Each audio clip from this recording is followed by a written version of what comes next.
Anime के starting में हम देखते हैं कि सभी लोग सोच रहे होते हैं कि डोनाल्ड सिर्फ एक नॉर्मल और वीक सा वेगोन का लड़का है, पर असली सच तो ये होता है कि वो एक लेजेंडरी ड्रैगन का पुनर्जन्म होता है। ये वही ड्रैगन होता है जिसे कई साल पहले ह्यूमंस ने धोखेबाजी करके मार दिया था और ड्रैगन इंसानों की मदद करता था, उन्हें डिमोनिक बीस्ट से बचाता था। पर फिर भी ह्यूमंस का ड्रैगन के लिए नफरत इतना ज्यादा था कि उन्होंने अपने सबसे पावरफुल एडवेंचरस का एक ग्रुप भेजा। ये एडवेंचरस उनके एशियंट लेयर तक पहुंच गए और उसे ट्रैप कर दिया और फिर उनके पार्टी का हीरो उनको किलिंग बो देकर खत्म कर देता है। मरने के पल में ड्रैगन बस यही सोच रहा होता है कि मैंने इंसानों के साथ कभी भी कुछ बुरा नहीं किया, फिर भी उन्होंने मुझे क्यों मारा। फिर उसने सोचा कि शायद अब इतना जीने के बाद मरना ही बेहतर है, लेकिन उसका वक्त खत्म नहीं हुआ था। वो फिर से जन्म लेता है एक छोटी सी फार्मिंग फैमिली में और उसके माँ बाप उसका नाम रखते हैं डोनाल्ड। बचपन से ही डोनाल्ड काफी स्मार्ट और कैपेबल लड़का बन जाता है। वो अपनी पुरानी ड्रैगन वाली जिंदगी को भूलने की कोशिश करता है और एक नॉर्मल इंसान की तरह जीने लगता है। इस दुनिया का एक रूल है, 15 साल की एज होते ही एक लड़का या लड़की को ग्रो अप होना पड़ता है। अब डोनाल्ड भी अपनी जिंदगी खुद हैंडल करने लगता है। एक सुबह डोनाल्ड अपने थोड़े अजीब से भाई के साथ मछली पकड़ने के लिए नदी में जाता है। वहाँ उसका भाई उससे पूछते क्या तुम सच में कल को स्वयं जाने वाले हो, क्योंकि स्वयं के आसपास कुछ अजीब सी चीजें हो रही है। लोग थोड़ा सा डरे हुए थे, पर गाँव का गार्ड कैप्टन अपने काम को छोड़कर बस गेम खेलने में बिजी रहता है, इसलिए कोई भी उस एरिया को इन्वेस्टिगेट करने के लिए नहीं जाता। डोनाल्ड अपनी फिशिंग स्किल से एकदम ज्यादा मछली पकड़ लेता है और जब वापस आता है तो उसकी मुलाकात होटी, माल और ब्लोंडी इडियट लेबर्ट से शुक्रिया अदा करता है। माल को स्पेशली थैंक्स बोलता है कि उसने हमेशा उसकी ट्रेनिंग में हेल्प की ताकि वो मोस्टर का सामना कर सके। उसके बाद डोनाल्ड घर लौट आता है, मछली को नमक लगाकर सुखाता है और अपने डेली काम करता रहता है। थोड़ी देर के बाद एक रेड हेयर लड़की उसको बुलाने के लिए आती है मैजिक ट्रेनिंग के लिए। डोनाल्ड अपने टीचर के घर जाता है और वहाँ एक स्ट्रॉन्ग मैजिक स्पेल यूज करता है। ये देखकर उसकी टीचर बहुत ही चौंक जाती है और कहती है कि डोनाल्ड का ऑफेंसिव मैजिक उन्होंने अपनी जिंदगी में बहुत ही कम लड़कों में देखा है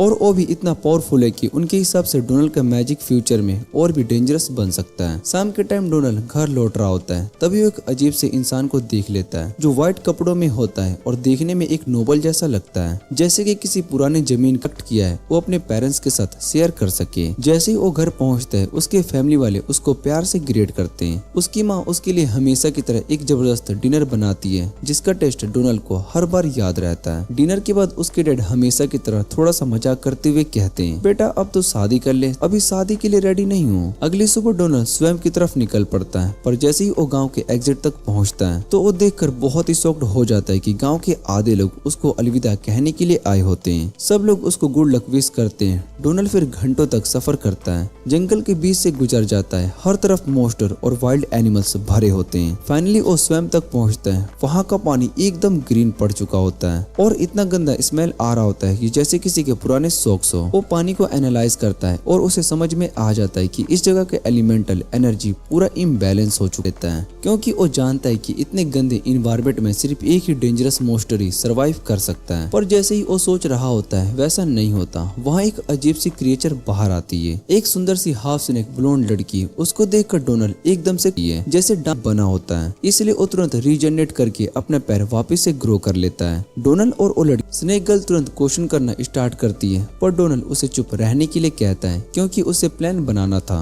थोड़ी देर के बाद मॉन्स्टर वहाँ से दूर चला जाता है और उन्हें थोड़ा सा टाइम। डोनाल्ड बताता है कि एक अर्थ एलिमेंटल है जो कि अपने बैलेंस खो जाता है। वो समझाता है कि ये एरिया पहले लिजार्ड लोग कंट्रोल करते थे, जो कि कभी कभी गांव वालों के साथ ट्रेड भी करते थे, पर कुछ दिनों से वो लिजार्ड लोग कम्प्लीटली गायब हो चुके हैं, शायद से इसी मॉन्स्टर की वजह से। फिर डोनाल्ड उस स्नेक गर्ल से पूछते कि वैसे तुम्हारा नाम क्या है। वो लड़की जवाब देती है मेरा नाम सेल है और मैं एक रेयर मॉन्स्टर ब्रीड से बिलोंग करती हूँ, जैसे कि लैम्स कहते हैं। डोनाल्ड ने पहले भी मैं लीड करूंगा, तुम बस बैकअप देना, हम इजीली जीत जाएंगे। सेल फिर भी थोड़ा सा हेजिटेट रखती है और कहती है कि उसे अभी तक श्योर नहीं है कि वो एक इंसान पर ट्रस्ट कर सकती है या फिर नहीं, लेकिन फाइनली वो एग्री करती है और कहते है कि अपनी तरफ से बेस्ट ट्राई करूंगी। दोनों एक सिग्नल फिक्स करते हैं और हेडिंग स्पॉट से बाहर निकलते हैं और मॉन्स्टर पर डायरेक्ट अटैक कर देते हैं। वो जॉइंट बीस्ट भी तुरंत रिएक्ट करता है और मुड़कर प्लेट्स सेल की तरफ शूट करने लगता है, लेकिन डोनाल्ड फिर से हीरो बन जाता है। वो अपने स्वॉर्ड से एक ही स्ट्रोक में उन मूड बुलेट्स को काट देता है। सेल को एक चांस मिल जाता है और एक पावरफुल स्पेल को चैंट करती है। रेड कलर का एक बड़ा सा मैजिक सर्कल बन जाता है और उसमें से एक जायंट स्नेक समन होता है जो अर्थ एलिमेंटल की बॉडी को चोके करने लगता है। सेल अपने स्पेल कंट्रोल करने में स्ट्रगल करती है क्योंकि इतना स्ट्रॉन्ग मैजिक मेंटेन करने का उसका कोई इजी नहीं था।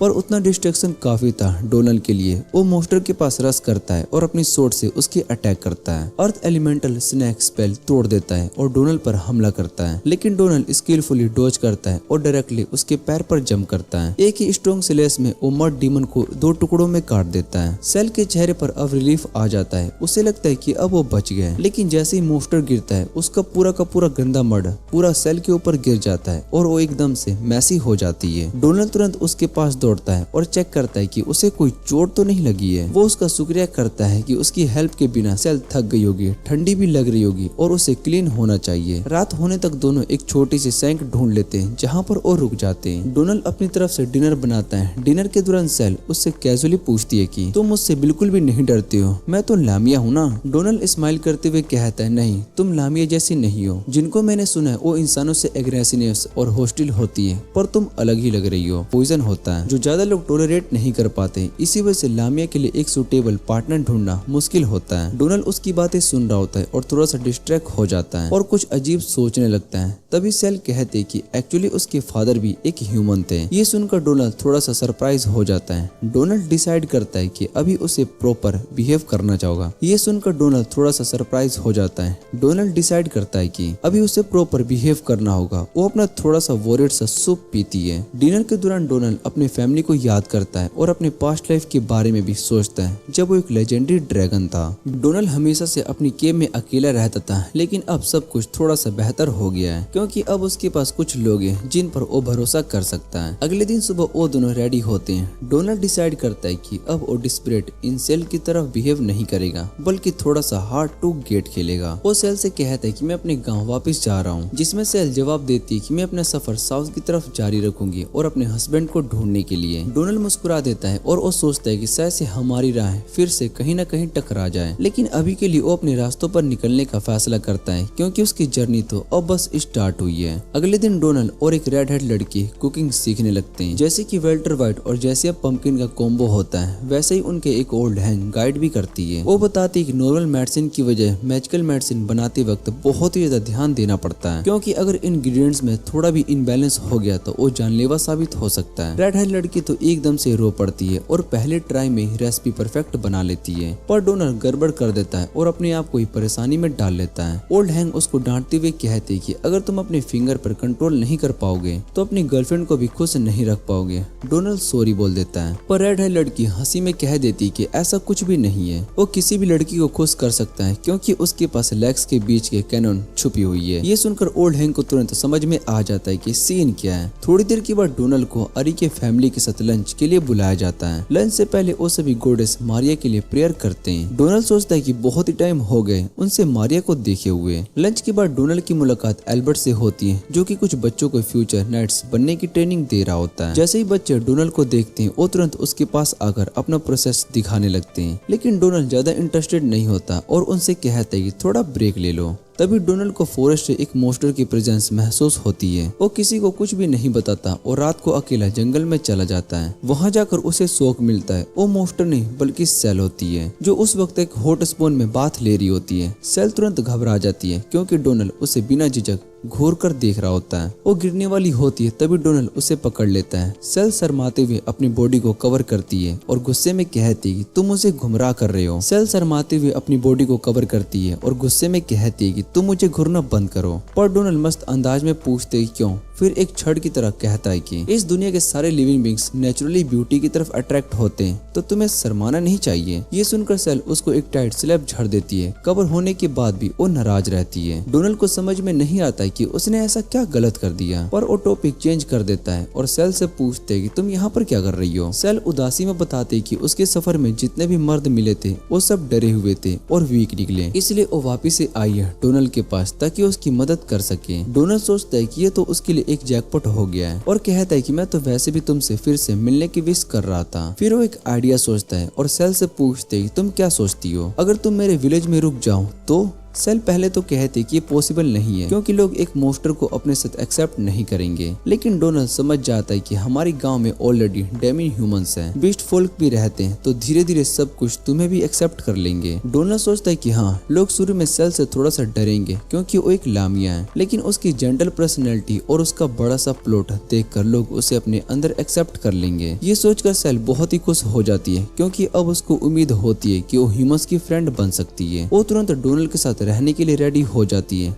डोनाल्ड उससे कहता है कि मेरे साथ रहने के कुछ स्पेशल पार्क्स भी होते हैं, तुम जब चाहो मेरी लाइफ एनर्जी को ले सकती हो क्योंकि तुम्हारे लिए वो एक एडिक्टिव ड्रग्स जैसे काम करती है। यह कहकर डोनाल्ड अपना हाथ आगे बढ़ाता है और सेल थोड़ा सा नर्वस होती है, लेकिन फिर उसका हाथ पकड़ लेती है। डोनाल्ड अपनी लाइफ एनर्जी उसके बॉडी के अंदर भेजता है और सेल को ऐसा लगता है कि जैसे एक रिवर उसके बॉडी के अंदर फ्लो कर रही है। वो एकदम से सेटिस्फाई और स्माइलिंग हो जाती है और तभी डोनाल्ड उसे अपना अगला प्लान शेयर करता है। कुछ दिन के बाद सेल विलेजर्स के लिए बहुत ही सारा गिफ्ट देना स्टार्ट करती है। वो जंगल के बड़े बड़े बोर्स और फ्रेश फिशेस लेकर विलेज के बाहर छोड़ देती है। इसे देखकर नाइट कैप्टन और उसके सोल्जर बहुत ही कंफ्यूज हो जाते हैं। कैप्टन जानता है कि लामिया बहुत ही पावरफुल और डेंजरस मोस्टर होते हैं और वो समझ नहीं पाता कि कोई लामिया विलेजर्स के लिए प्रे क्यों छोड़ रही है। वो डिसाइड करता है कि इस बात को विलेज के एल्डर तक पहुंचाना बहुत ही जरूरी है। जब एल्डर सुनते हैं तो वो कुछ सोचने लगते हैं, शायद ये मोस्टर इतना हार्मफुल नहीं है क्योंकि जो इंसान ये क्रिएचर टेस्टी मीट विलेज को गिफ्ट करे वो बुराई क्यों करेगा। लेकिन नाइट कैप्टन उन्हें वार्न करता है कि मोस्टर पर कभी भी ट्रस्ट नहीं करना चाहिए, इसलिए वो सजेस्ट करते हैं कि एक यूनिट बनाकर लामिया को मार दिया जाए। कुछ लोग एग्री करते हैं लेकिन कुछ कहते हैं कि पहले हमें कैप्टन के बैकअप मंगवाना चाहिए। तभी ओल्ड हैंग उनसे डिसएग्री करता है और कैप्टन को समझाती है कि तुम्हें विलेज की सेफ्टी की फिक्र है, ये बात बहुत ही सही है, लेकिन बिना सोचे समझे रश डिसीजन लेना बहुत ही गलत है। उस वक्त आरी एक अजीब सा प्लॉट लेकर रूम में आती है और हैक को बताती है कि उसने फॉर्चून टेलिंग कर ली है जैसे आपने कहा था।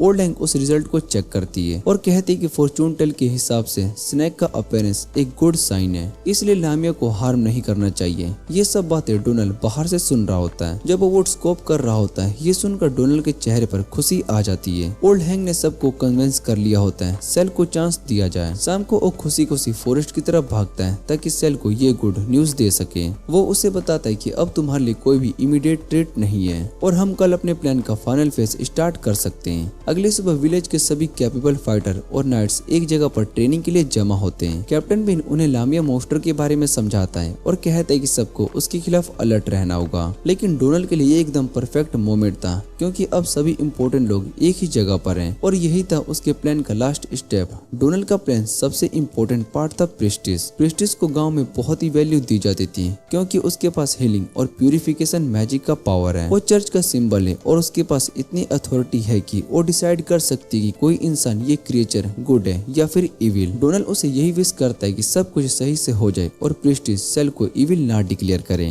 वो फॉरेस्ट की तरफ देखता है जहाँ पर सेल डर के मारे कांप रही होती है। उसके मन में फियर होता है एंटिसिपेशन का।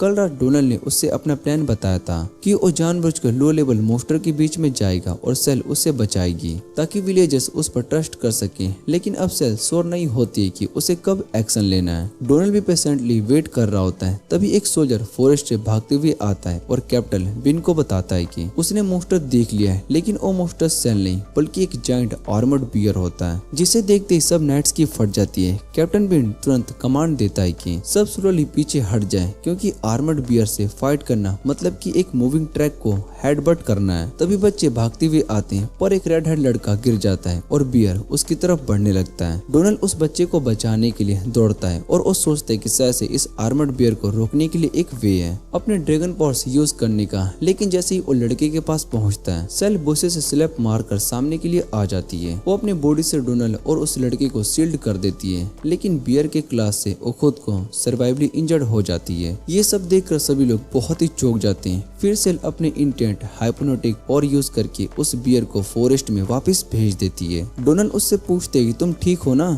सेल गुस्से में कहती क्या तुम अंधे हो? तुम्हें नहीं दिख रहा था कि कितना ब्लड निकल रहा है मेरे वाउंड से? तभी कैप्टन बेन अपना वेपन गार्ड पर स्लैम करता है और सेल को ऑर्डर देता है कि विलेजर से दूर रहो। बलान भी डोनाल्ड को बुलाता है, लेकिन डोनाल्ड खुद को रोक देता है और कहता है कि सेल को हर्ट मत करो, उसने मेरी लाइफ को सेव की है और मुझे ऐसा नहीं सिखाया गया कि काइंडनेस के जवाब क्रूरल्टी से दी जाए। कैप्टन बेन डिसाइड करता है कि सबसे पहले सेल से कुछ क्वेश्चन किए जाएंगे। वो उससे पूछते जो ऑफरिंग विलेज के बाहर छोड़े जा रहे थे क्या वो तुम थी? सेल हाँ में जवाब देती है और तुरंत ब्लो डाउन करके उसे रिक्वेस्ट करती है कि मुझे विलेज में ही रहने दो। वो सबके सामने अपनी कहानी शेयर करती है कि उसने अपनी स्पीसीज के कस्ट्यूम के हिसाब से जर्नी स्टार्ट की थी, लेकिन वो एक्सपीरियंस उसके लिए बहुत ही लोनली और स्कैरी था। अब वो बस थोड़ा सा टाइम और विलेज में रहना चाहती है। वो स्वेर खाती कि उसके दिल में ह्यूमंस के लिए कोई भी हार्टेड नहीं है और वो किसी काम की हार में नहीं करेगी। ये सब सुनकर विलेजर्स अब उससे डरते नहीं है। सब डिसीजन प्रिस्टेस के हाथ में था। सब उसकी तरफ देखते हैं।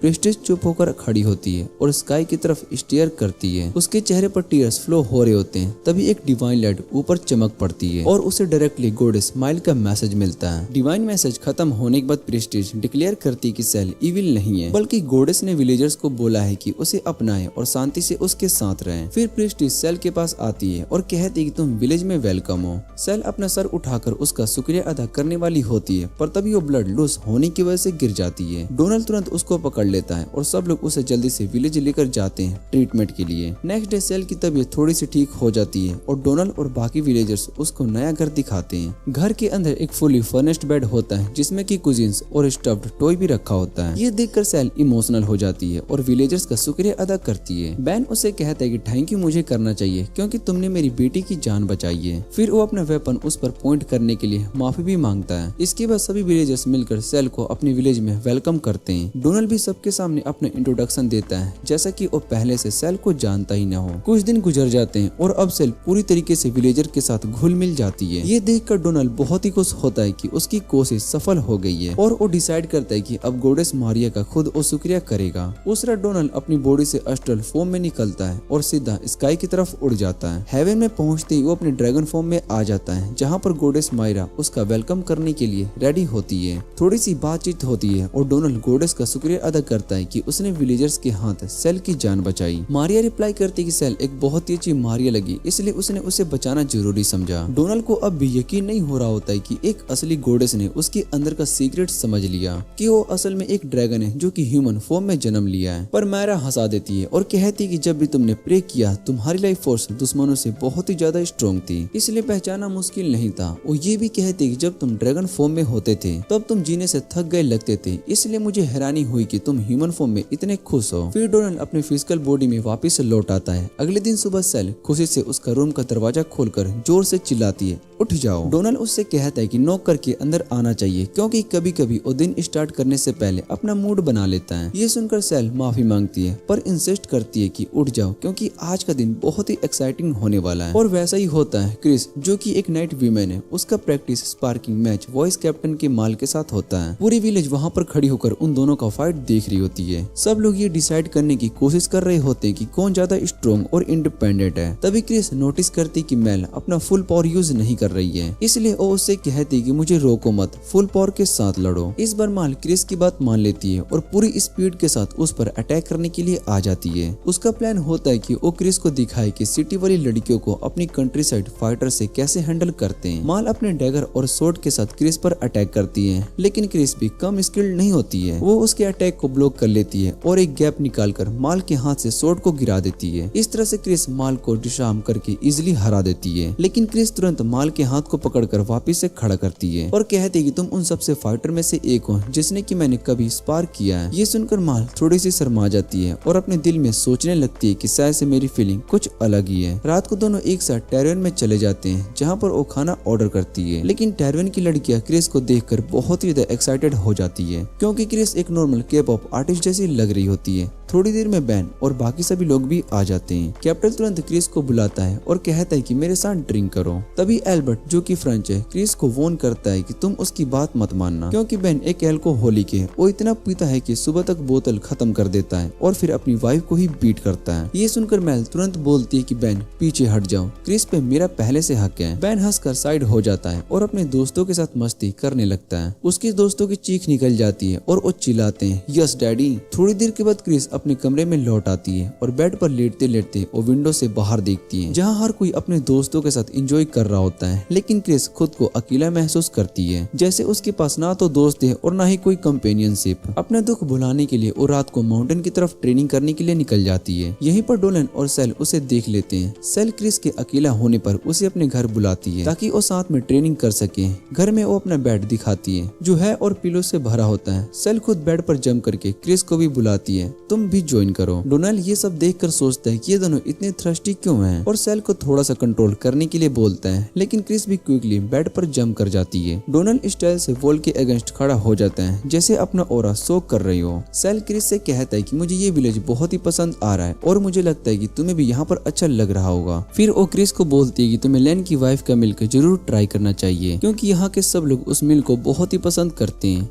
क्रिस थोड़ी सी ऑकवर्ड फील करती है लेकिन सोचती है अलग अलग जगह पर अलग अलग ट्रेडिशन होते हैं। इतने में डोनाल्ड एकदम से कैरेक्टर की तरह बोलना स्टार्ट कर देता है, विलेज की लाइफ टफ है लेकिन होनेस्ट है। लेकिन लड़कियां डोनाल्ड की बातों में बिल्कुल भी इंटरेस्टेड नहीं होती है। वो उसे खींचकर वापस से बेड पर लेटा देती है और तीनों रात भर मस्ती करने लगते हैं। अगली सुबह डोनाल्ड टार्विन की तरफ निकल पड़ता है जहाँ पर पूरा विलेज इकट्ठा होता है। सब लोग मिल्क पी रहे होते हैं जो कि बेन की वाइफ ने फ्रेशली स्क्वीज किया होता है। बेन ओपनली सबको चैलेंज करता है कि कोई उससे ज्यादा उसकी वाइफ का मिल्क नहीं पी सकता। थोड़ा अजीब लगता है बट ओके। थोड़ी देर के बाद क्रिस भी टार्विन में एंटर करती है। उसको देखकर सब लोग फ्रेंडली तरीके से उसका वेलकम करते हैं। बेन तुरंत उसे बुलाता है और बोलता है कि मेरी वाइफ का फ्रेश मिल्क ट्राई करो। क्रिस डिसाइड करती कि चलो ट्राई करके देखते हैं और इस अजीब कस्टम में पार्टिसिपेट करते हैं। वो एक मग में ही एक सिप में खत्म कर देती है और समझ जाती कि मिल्क सच में बहुत ही फ्रेशली स्क्वीज्ड हुए हैं। क्रिस को इतना इजीली मिल्क करते देख बेन एक्साइटेड हो जाता है और उसे ड्रिंक ऑफ चैलेंज कर देता है। फिर दोनों एक बड़े से गिलास में पीने लग जाते हैं। बेन की वाइफ टेंशन में आ जाती है कि अगर ये पेस चला गया तो शायद से उसका साइज ही कम हो जाएगा, लेकिन अंत में बेन थक जाता है और हार मान जाता है, जबकि क्रिस इजीली सब मिल्क को पी जाती है और जीत भी जाती है।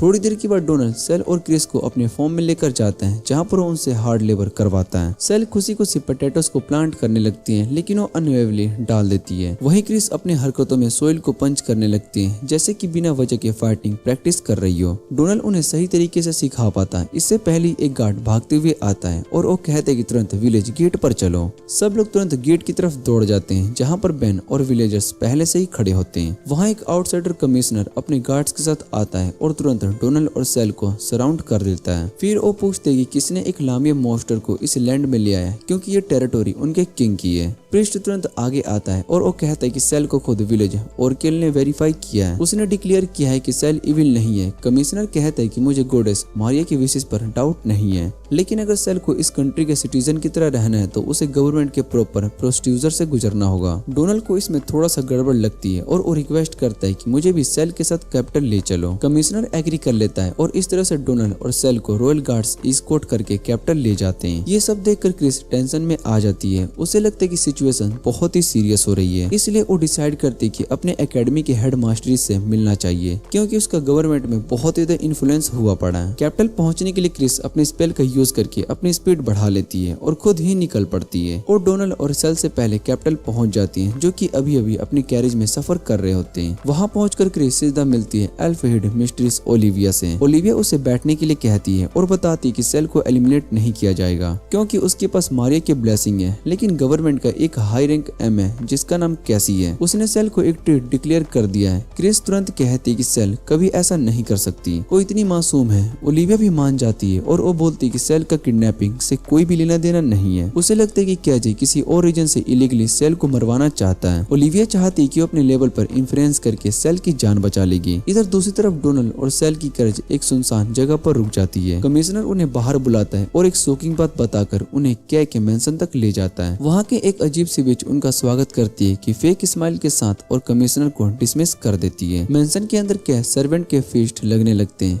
क्या सेल से कहती है कि तुम आराम से जो चाहो वो खाओ क्योंकि तुम्हें यहाँ पर बुलाया गया तो तुम कम से कम इज्जत से ट्रीट करना तो बनता है। सेल बहुत ही हैरान होकर काय का शुक्रिया अदा करती है और कहती है कि जब सोल्जर आए थे तो मुझे लगा कि वो मुझे मार डालेंगे, लेकिन काय मुस्कुराते हुए कहती है कि ऐसा नहीं है, मैं तुम जैसे इनोसेंट और ब्यूटीफुल इंसान को क्यों मरवाऊंगी। वो खाना खाते हुए सेल से कहती कि उसने अपनी जिंदगी में बहुत ही सारी लामिया देखी है, लेकिन तुम सबसे ज्यादा खूबसूरत हो। उसे सेल की स्किन और स्किनी सेल्स सब कुछ पसंद आ जाता है, लेकिन अचानक हालांकि काय अपना असली रंग दिखाती है और कहती कि मुझे तो तुम्हें जिंदा ही खा लेने का मन कर रहा है। ये सुनकर सेल एकदम से चौंक जाती है, जैसे एक फीमेल ज्वेलरी डायमंड सामने खड़ी हो, और तभी उसके खाने में मिलाए गए ड्रग्स असर करने लगते हैं। सेल बेहोश हो जाती है और साथ ही डोनाल्ड भी गिर जाता है। दूसरी तरफ कमिश्नर ओलिविया की ऑफिस पहुंचता है। उसको देखकर क्रिस बहुत ही शॉक हो जाती है और तुरंत पूछती है कि डोनाल्ड और सेल कहाँ पर है, लेकिन कमिश्नर उसे इग्नोर कर देता है, क्योंकि जैसे लोग KFC के बाहर बैठकर भिखारी को इग्नोर कर देते हैं। वो कहता है कि उसे ओलिविया से प्राइवेट में बात करनी है। ओलिविया उससे कहती है कि फॉर्मेलिटीज छोड़ो और क्रिस को भी सब कुछ बता दो। तब कमिश्नर खुलासा करता है कि सिटी में एक फीमेल मेज है जो कि 300 साल पुरानी है और सके कि ये किडनैपिंग उसी के पीछे। ये एक मेज इंसान है, लेकिन वो अपनी जवानी बनाए रखने के लिए यंग लड़कों की बॉडीज चुरा कर उसमें घुस जाती है और अब उसकी नजर एमिया पर जाती है। ये सुनकर क्रिस का दिमाग ही हिल जाता है और वो तीनों आ जाती है। कमिश्नर कहते हैं कि अगर अपने दोस्त को बचाना है तो हमारे पास और ज्यादा टाइम नहीं है। इधर काय के मेंशन के बेसमेंट में काय अपना एक्सपेरिमेंट करने के लिए सेल को रेडी कर रही होती है। बेसमेंट के अंदर काय सेल की खूबसूरती और उसकी लाइफ फोर्स को एडमायर कर रही होती है। फिर वो एक ब्लेड उठाती है ताकि उसकी स्किन को निकाल सके, लेकिन उसके कुछ करने से पहले डोनाल्ड जोर से चिल्लाता है, बस करो। डोनाल्ड अपने रेस्टोरेंट्स तोड़ देता है और ये देखकर काय बहुत ही हैरान हो जाती है और वो सोचती है कि शायद से मैंने ड्रग्स डोज गलत दे दिया हो, लेकिन डोनाल्ड उसकी बातों पर उतना ध्यान नहीं देता जितना कि तुम अपनी क्रश पर दे देते हो। लेकिन वो तुम्हें घंटा नहीं पूछती। वो सीधा ग्राउंड पर बने मैजिक सर्कल को एग्जामिन करने लगता है। उसे तुरंत समझ में आ जाता है कि काय ने कौन सा फॉरबिडन डील किया। वो काय से पूछता है, तुमने कितने लोगों को मारा है? काय हंसी के साथ जवाब देती है, 100 के बाद काउंट करना ही छोड़ दिया। डोनाल्ड फिर पूछता है कि आखिर क्यों, क्या कोई ऑब्सेशन है? मुझे हर ब्यूटीफुल चीज पसंद है और मैं चाहती हूँ कि सब सिर्फ मेरे पास हो। जो भी मुझे ब्यूटीफुल लगता है मैं उसे कलेक्ट कर लेती हूँ और अपने आप को इनहेंस करती हूँ। डोनाल्ड समझ जाता है कि ये स्पेल फॉरबिडन है और वो पूछता है, क्या तुमने इसे सीखने के लिए इविल के साथ डील की है? काय इस बात को हाँ में स्वीकार करती है और कहती है कि मैंने अपने बॉडी पार्ट्स अलग अलग क्रिएचर से लिए हैं, लेकिन अब मेरा पुराना स्किन लूज हो रहा है। मैं बोर हो गई हूँ, इसलिए अब मैं अपने लिए एक लेमिया स्किन चाहती हूँ। अगर मेरे पास ये स्किन होती तो मैं और भी ज्यादा ब्यूटीफुल बन जाऊंगी। ये सुनकर सेल, जो कि अब होश में आ चुकी होती है, वो गुस्से में कहती है कि तो तुमने मुझे यहाँ पर सिर्फ इसी वजह से बुलाया है। काय हैरान होती है कि वो अभी तक कॉन्शियस कैसे है। सेल तुरंत डोनाल्ड के पास भागकर जाती है और विश से पूछती है, क्या तुमने उन औरतों को भी ऐसे ही धोखा दिया था? उन्हें भी ब्यूटीफुल होने का विश्वास दिलाया था और फिर उन्हें मार दिया। काय ठंडी सांस लेते हुए कहती कि वो औरतें वैसे भी ब्यूटीफुल जिंदगी जी रही थी। मैंने उन्हें एक बेहतर काम दिया, उनकी ब्यूटी को बेहतर इस्तेमाल में किया। ये सुनकर सेल की आंखों में आंसू आ जाते हैं। वो कहती कि कमिश्नर सही कह रहे थे, तुम सच में एक मॉन्स्टर हो। काय थोड़ा सा सरप्राइज होती है उसका नाम सुनकर। तभी डोनाल्ड अपने कान से एक छुपा हुआ कम्युनिकेशन डिवाइस निकालता है जो कि उनकी पूरी कन्वर्सेशन रिकॉर्ड करके कमिश्नर और ओलिविया तक भेज रहा होता है। काय अभी इस बात को समझ ही नहीं पा रही होती कि अचानक दीवार ब्लास्ट हो जाती है और ओलिविया अपने सोल्जर के साथ वहां से घुस जाती है। क्रिस तुरंत भागकर अपने दोस्तों को चेक करती है। कमिश्नर सोल्जर को ऑर्डर देता है, अरेस्ट करो। काय को पकड़ लिया जाता है। ओलिविया डोनाल्ड और सेल से माफी मांगती है और कहती है कि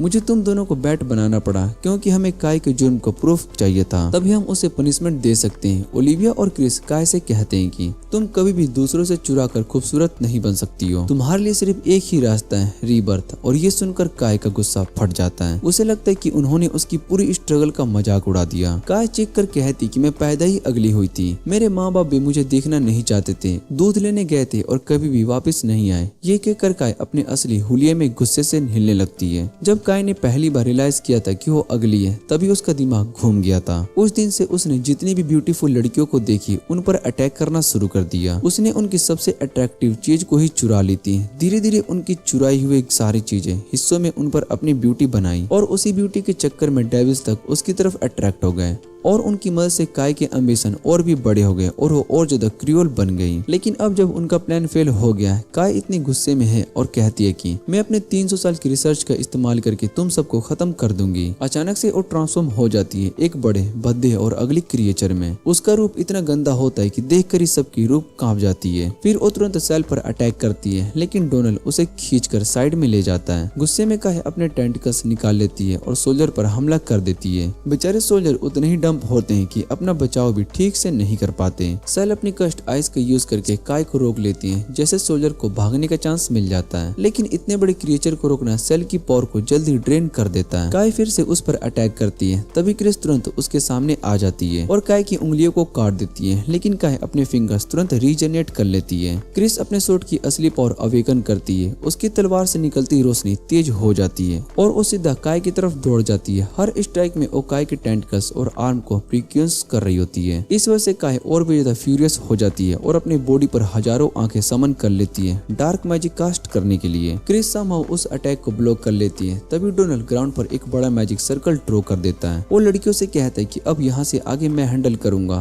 क्रिस उसकी बात पर ट्रस्ट करती है और साइड हो जाती है। ओलिविया देख लेती है कि डोनाल्ड ने फ्लोर पर एक नहीं बल्कि 2 मैजिक सर्कल बनाए हैं, एक अटैक स्पेल के लिए और एक बैरियर स्पेल के लिए। डोनाल्ड अपना मैजिक एक्टिवेट करता है। पहले बैरियर काय को कवर कर लेता है और फिर उसके अंदर से उस पर मैजिक एरो बरसाने लगते हैं। एरो उसकी बॉडी को अंदर से डिसइंटेग्रेट कर देता है और जैसे ही एरो खत्म होते हैं बैरियर कंप्रेस होकर एक मैसिव एक्सप्लोजन में फट जाता है। उस ब्लास्ट के बाद काय को एक भी इंसान बाकी नहीं रहता। अगले दिन डोनाल्ड और सेल ओलिविया के मेंशन में होते हैं। वहाँ पर डोनाल्ड सेल को ट्यूटर कर रहा होता है क्योंकि अब उसे एक रिटर्न एग्जाम देना पड़ेगा पेपर वर्क कंप्लीट करने के लिए। लेकिन सेल गिल्टी फील करती है और डोनाल्ड से कहती है कि सॉरी, मैंने तुम्हें इस मिशन में लॉक कर दिया सिर्फ इसलिए क्योंकि मैंने अपनी कस्ट आइस को उस रात यूज की थी। डोनाल्ड मुस्कुराते हुए कहता है कि नो बिगी, तुम टेंशन मत लो। दोनों आराम से टी सिप करने लगते हैं। थोड़ी देर के बाद क्रिस वहाँ पर आती है सेल का प्रोसेस चेक करने के लिए और उसे कुछ ही देर में ओलिविया और कमिश्नर भी आ जाते हैं। कमिश्नर डोनाल्ड और सेल से माफी मांगता है और वो कहता है कि काय के इंसिडेंट में तुम दोनों को अननेसेसरी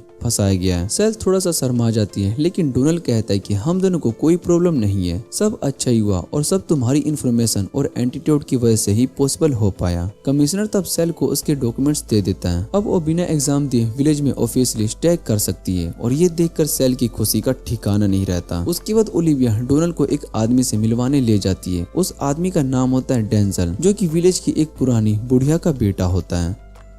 डेंजल और डोनाल्ड थोड़ा सा पुरानी बातें याद करके आपस में बातचीत करते हैं। तभी सेल आगे बढ़कर अपना इंट्रोडक्शन देती है। डेंजल कहता है कि उसकी माँ अपनी चिट्ठियों में अक्सर सेल के बारे में लिखती रहती थी, इसलिए वो उसके बारे में पहले से जानता है। उसके बाद वो सेल को अपना शहर घुमाने का ऑफर देता है और सेल खुशी खुशी मान जाती है। लेकिन टूर के दौरान सेल को एक कड़वा सच समझ में आता है कि शहर के लोग उसे अभी भी डरते हैं। बाजार में एक छोटे लड़की की हेल्प करने की कोशिश करती है, लेकिन वो लोग उसे घूर घूर कर देखते हैं। सेल उदास हो जाती है। तब डोनाल्ड उसे कन्फ्रंट करता है। सेल कहता है कि चलो अब सबके लिए कुछ गिफ्ट्स खरीद लेते हैं और फिर विलेज वापस चलते हैं। अब जब डोनाल्ड और सेल वापस से जाने वाले होते हैं, डेंजल और ओलिविया एक दूसरे की तरफ देखते हैं और फिर डोनाल्ड को एकेडमी ज्वाइन करने का इनविटेशन देते हैं। डेंजल कहता है कि उसने डोनाल्ड के एक्स्ट्रा ऑर्डिनरी मैजिक के पावर के बारे में सुना है, जो एकेडमी में और ज्यादा रिफाइन की जा सकती है। लेकिन डोनाल्ड कहता है कि फिलहाल मेरे हाथ विलेज का एक काम में बिजी है और ओलिविया उसके करीब आकर धीरे से कहती है कि मुझे तुम्हारी सोल में कुछ अलग ही फील हो रहा है। अगर तुम सच में अपनी पावर से लोगों की हेल्प करना चाहते हो तो एकेडमी ज्वाइन करके अपना नॉलेज बढ़ाओ। डेंजल भी सपोर्ट करता है और कहता है जितना ज्यादा तुम सीखोगे उतना ही तुम विलेज को प्रोटेक्ट कर पाओगे।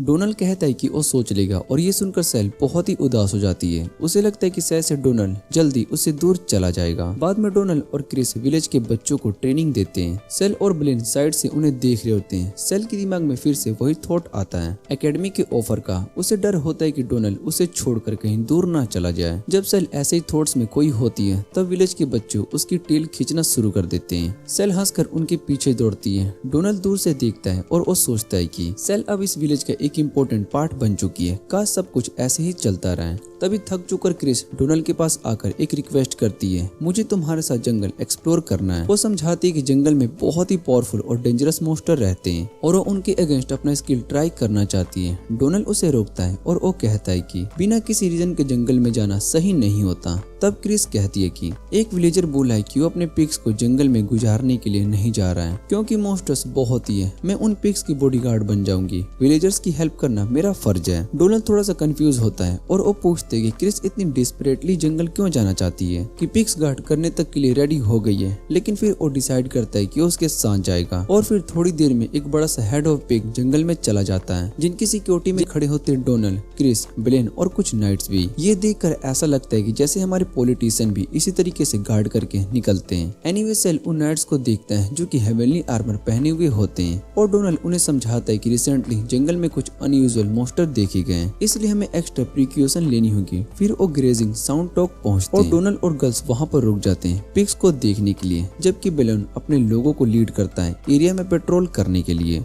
एक पिग बुशेस में चला जाता है और फाइट नाइट उसके पीछे भागने लगते हैं। जैसे ही वो पिग को वापस लाने की कोशिश करते हैं, एक पावरफुल ब्लेड टाइगर उनके सामने खड़ा हो जाता है। गार्ड अपने पावरफुल मॉन्स्टर को देखकर बहुत ही शॉक्ड हो जाते हैं और डर के मारे पैनिक हो जाते हैं। मॉन्स्टर उसे दूसरे पिग को समझकर अटैक कर देता है। लकी है कि बेलन वहां समय पर पहुंच जाता है और अपने ह्यूज हैमर से टाइगर के सर पर जोर से हिट कर देता है। फिर वो सोल्जर को वार्न करता है कि दूसरे सराउंडिंग पर ध्यान रखो, लेकिन आयरन कनली वो खुद नोटिस नहीं करता कि एक जाइंट ब्लैक आंट उसके पीछे आ गई है। आंट मॉन्स्टर अटैक करती है और बेलन के लिए ये हैंडल करना बहुत ही मुश्किल हो जाता है। डोनेल और गस बेलन की चीख सुनते हैं और तुरंत उसके पास दौड़ते हैं, पर वहां पहुंचकर देखते हैं कि बेलन ऑलरेडी जाइंट के अटैक से डिफीटेड हो चुका है। फिर आंट डोलेन की तरफ जंप करती है, लेकिन डोनेल एनर्जी बॉल से उसे मार देता है। क्रिस हैरान होकर पूछती कि ये कौन सा मॉन्स्टर है। डोनेल कहता है कि ये मॉन्स्टर नहीं, ये अंडरवर्ल्ड का डीमन है। ये बस एक लो रैंकिंग स्काउट है, लेकिन ऑर्डिनरी वॉरियर के लिए बहुत ही पावरफुल है। क्रिस फिर पूछती कि तुम्हें डीमंस के बारे में इतना कैसे पता।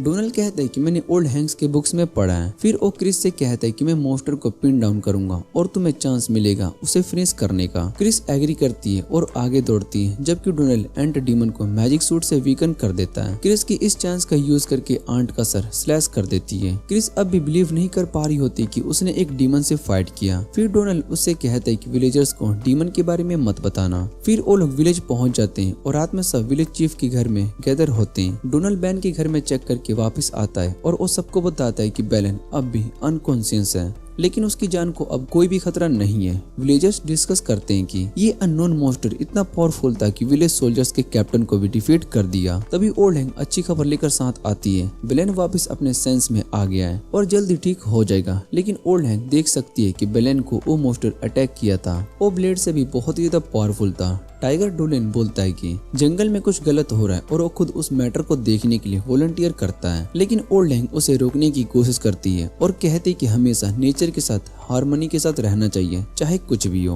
वो उसे समझाती है कि जो मॉन्स्टर बेलन पर अटैक कर रहा था वो भी नेचर का पार्ट है और उसने उन पर अटैक इसलिए किया क्योंकि वो उसके टेरिटोरी में घुस गए थे। डोलेन कहता है कि कम से कम हमें प्रॉब्लम को इन्वेस्टिगेशन करना चाहिए क्योंकि ये फ्यूचर में और भी सीरियस हो सकता है। ओल्ड हैंग तुरंत एग्री करती है कि उसे जंगल भेज देना चाहिए, लेकिन एक कंडीशन के साथ, वो किसी के साथ ले जाए। क्रिस वॉलंटियर करती है इस रोल के लिए, लेकिन विलेज से मना कर देता है और कहता है कि हम उसकी जान रिस्क में नहीं डाल सकते हैं, नहीं तो एकेडमी के सामने मुश्किल हो जाएगी। हेडमास्टर जिन्होंने क्रिस को उनकी केयर में रखा था ये चांस का इंतजार कर रहे थे और क्रिस तुरंत खड़ी हो जाती है और वो कहती है कि वो डोनाल्ड के साथ जाएगी और डोनाल्ड उसे मना नहीं कर पाता। नेक्स्ट डे डोनाल्ड और क्रिस अपना सामान पैक करके जंगल की तरफ निकल पड़ते हैं और उन्हें शौक बहुत ही ज्यादा लगता है। वहाँ क्रिस ऑलरेडी वेट कर रही होती है क्योंकि वो कभी क्वाइटली नहीं बैठी। डोनाल्ड बहुत ही हैरान होकर उससे पूछता है कि तुम यहाँ पर कैसे हो, विलेज शेफ ने मना कर दिया था ना। क्रिस मुस्कुराते हुए कहती है मुझे ये विलेज पसंद है और मैं भी इसे ट्रीट से प्रोटेक्ट करना चाहती हूँ। थोड़ी देर में उसकी ग्रुप में कुछ जाइंट स्पाइडर मॉन्स्टर मिल जाते हैं। जैसे वो स्पाइडर को डिफीट करते हैं एक और मॉन्स्टर वहाँ पर आ जाता है। क्रिस फाइट के लिए रेडी होती है, लेकिन सेल सिचुएशन को पीसफुली सॉल्व कर देता है। वो हॉर्नेट ऐप और एप्पल ऑफर करता है। क्रिस हैरान हो जाती है और वो सोचती है कि ये सेल ये पैकमैन टेमन और कहाँ से ले आया। लेकिन जब वो डोनाल्ड की तरफ देखती है वो देखती है कि ऐप के बच्चे डोनाल्ड पर चढ़ रहे हैं जैसे कि उनका फेवरेट ट्री हो। ग्रुप डिसाइड करता है कि उनका लंच ब्रेक लेते हैं और अपना फूड अपने फैमिली के साथ शेयर करते हैं। क्रिस सेल से पूछती है तुम मॉन्स्टर से नहीं डरते हैं। सेल मुस्कुराते हुए कहती है कि मुझे भी मॉन्स्टर से फर्क नहीं पड़ता क्योंकि मैं भी एक मॉन्स्टर हूँ। फिर सेल क्रिस को कहती है कि बेबी एप्स को फीड करने की कोशिश करें और धीरे धीरे क्रिस को उन्हें क्यूट लगने लगती है। डोनाल्ड सोचते है कि ये एप्स जो कि स्पाइडर उन्होंने पहले फाइट किया था सब पावरफुल मॉन्स्टर के टेरिटोरी से पुश आउट हो गए थे। वो सोचता है कि ये मॉन्स्टर कौन होगा जो कि उनको टेरराइज कर रहा था और वो खुद सेल को भी देख रहा था। अचानक सेल मार करता है क्रिस सिंपल ब्रेड खाते हुए भी कितनी पीसफुल लगती है। डोनाल्ड एग्री करता है कि हाँ क्रिस एलिजेंट और बहुत ही ग्रेसफुल है। ये सुनते ही क्रिस एम्बैरेसमेंट में रेड हो जाती है। सेल अपने इनसिक्योरिटी कॉम्प्लेक्स को फील करती है और तुरंत क्रिस से कहती है कि मुझे भी अपना सीक्रेट बता दो ताकि मैं भी चार्मिंग बन सकूं और एक अच्छा हस्बैंड ढूंढ सकूं। इसके बाद हम देखते हैं कि डोनाल्ड और सेल को दिखाया जाता है। डोनाल्ड उससे कहता है कि तुम्हें अपने आप को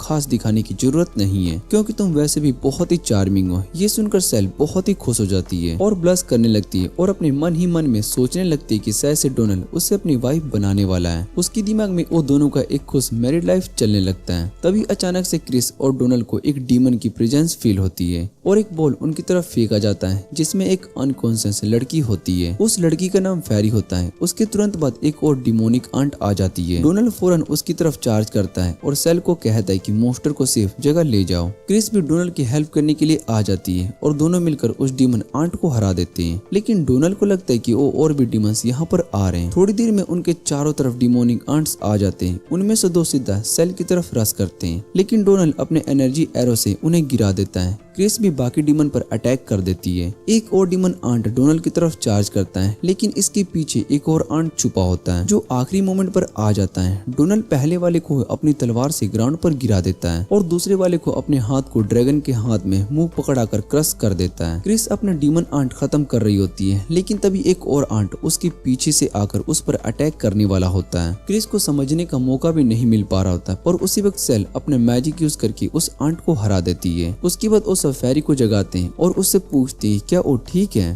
फेरी उनका शुक्रिया अदा करती है और अपना परिचय देती है। उसका नाम मिया है। मिया उन्हें बताती है कि डिमोनिक आंट उनका पीछा कर रहे थे। डोनाल्ड को लगता है कि शायद से किसी बड़ी अथॉरिटी ने इन आंट्स को पीछा करने के लिए भेजा होगा। मिया उनसे हेल्प मांगती है और कहती है कि सभी लोग बहुत ही बड़े खतरे में। जैसे वो ये बात बोलती है सबको एक अजीब सा एहसास होता है। वो घर के लिए गए हैं लेकिन इस बार उन्हें डीमंस ने नहीं बल्कि कुछ और ही ने घेर लिया होता है। क्रिस अपनी तलवार निकालने वाली होती है कि तभी डोनाल्ड उसे रोक देता है। उसे लगता है कि उन क्रीचर्स के अंदर हॉस्टिबिलिटी नहीं है बल्कि वो खुद इनसे थोड़ा हैवी है, इसलिए डोनाल्ड अपनी तलवार नीचे रख देता है और क्रिस भी उसकी बात मान लेती है। तभी बुशेस के पीछे से एक बहुत ही पूरा का पूरा फॉरेस्ट एल्व्स का ट्राइब बाहर आ जाता है। उनका लीडर सामने कूद कर आता है और मिया से कहता है कि उसे बचाने के लिए आया है। माहौल एकदम से टेंस हो जाता है। डोनाल्ड और लड़कियां एल्व्स को देखकर बहुत ही क्यूटिस हो जाती है लेकिन मिया गियो के पास जाती है जो कि एल्व्स का लीडर था और उससे कहती है कि ये सब अच्छे लोग हैं जिन्होंने मेरी जान बचाई है। डोनाल्ड भी यही समझाता है कि वो लोग एल्व्स के फॉरेस्ट में हैं। डोनाल्ड अपनी गर्ल्स को एश्योर करता है कि उन्हें डरने की कोई जरूरत नहीं है क्योंकि ये लोग फाइट नहीं करने आए लेकिन फिर भी उन्हें उनके पीछे ही रहना होगा। गियो फिर डोनाल्ड और लड़कियों के पास आता है और उनका शुक्रिया अदा करता है कि उन्होंने उसकी दोस्त मिया की जान बचाई।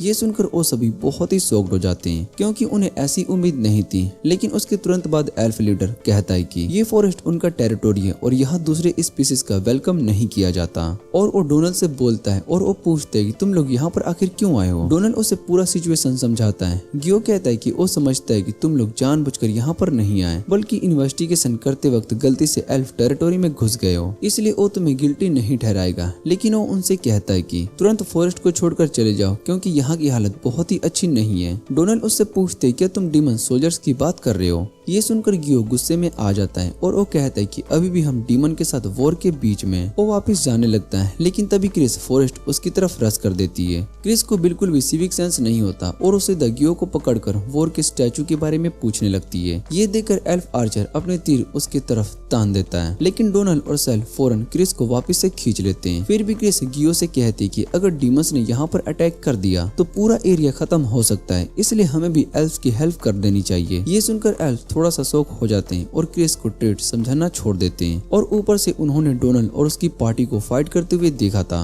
इसलिए उन्हें लगता है कि शायद से ये लोग सच में हेल्प कर सकते हैं। तभी डोनाल्ड गियो की बातें से जो क्लू मिला था उसे जोड़कर सोचता है कि फॉरेस्ट के अंदर कहीं पर डीमन रिलेम के एक गेट जरूर होगा। उसे लगता है कि वो गेट अभी पूरी तरीके से ओपन नहीं हुआ है वरना अब तक फॉरेस्ट के अंदर डीमंस भर चुके होते हैं। डोनाल्ड डिसाइड करता है कि उसने उस गेट को पूरी तरीके से खुलने से पहले डिस्ट्रॉय कर देना होगा, चाहे उसके लिए उसे अपनी ड्रैगन वाली आइडेंटिटी रिवील करने अपने विलेज से एग्जाइल होने क्यों न पड़ जाए। डोनाल्ड गियो के पास आकर कहता है कि हमें भी तुम्हारे साथ मिलकर फाइट करने दो, चाहे इसका मतलब रूल्स को तोड़ना ही क्यों ना हो। गियो थोड़ा सा अनसर्टेन होता है लेकिन तभी उसका छोटा भाई थियो आ जाता है और वो कहता है कि उनके लोगों की जिंदगी किसी पुराने रूल से ज्यादा इम्पोर्टेंट है जो किसी नशाई आदमी ने हजारों साल पहले पहले बनाए थे, बल्कि एल्स भी डोलन और उसकी टीम पर ट्रस्ट करने लगते हैं। गियो फाइनली डिसाइड करता है कि वो डोनल का ऑफर एक्सेप्ट करेगा और उसे हैंडशेक करने वाला होता है। लेकिन तभी फॉरेस्ट के बीच में एक बड़े से डार्क एनर्जी का पिलर उठता है, जिसमें कि पूरी फॉरेस्ट में एक भयानक अर्थक्वेक आ जाता है। सभी एल्फ और लड़कियां घबरा जाते हैं, लेकिन डोनल समझ जाता है कि डीमन रिलेम का गेट अब पूरी तरीके से ओपन हो चुका है। एल्फ तुरंत अपने विलेज वापस जाने लगते हैं। डोनल एक विंड स्पेल का यूज करके अपनी स्पीड को बूस्ट कर देता है। तभी उस गेट से 3 डीमन नाइट्स बाहर निकलते हैं। उनका मिशन होता है कि अपने किंग के लिए अर्थ को कन्क्यूर करने का एक रास्ता बनाए और एक और वैल्यूएबल ट्रेजर अपने हाथ में ले ले।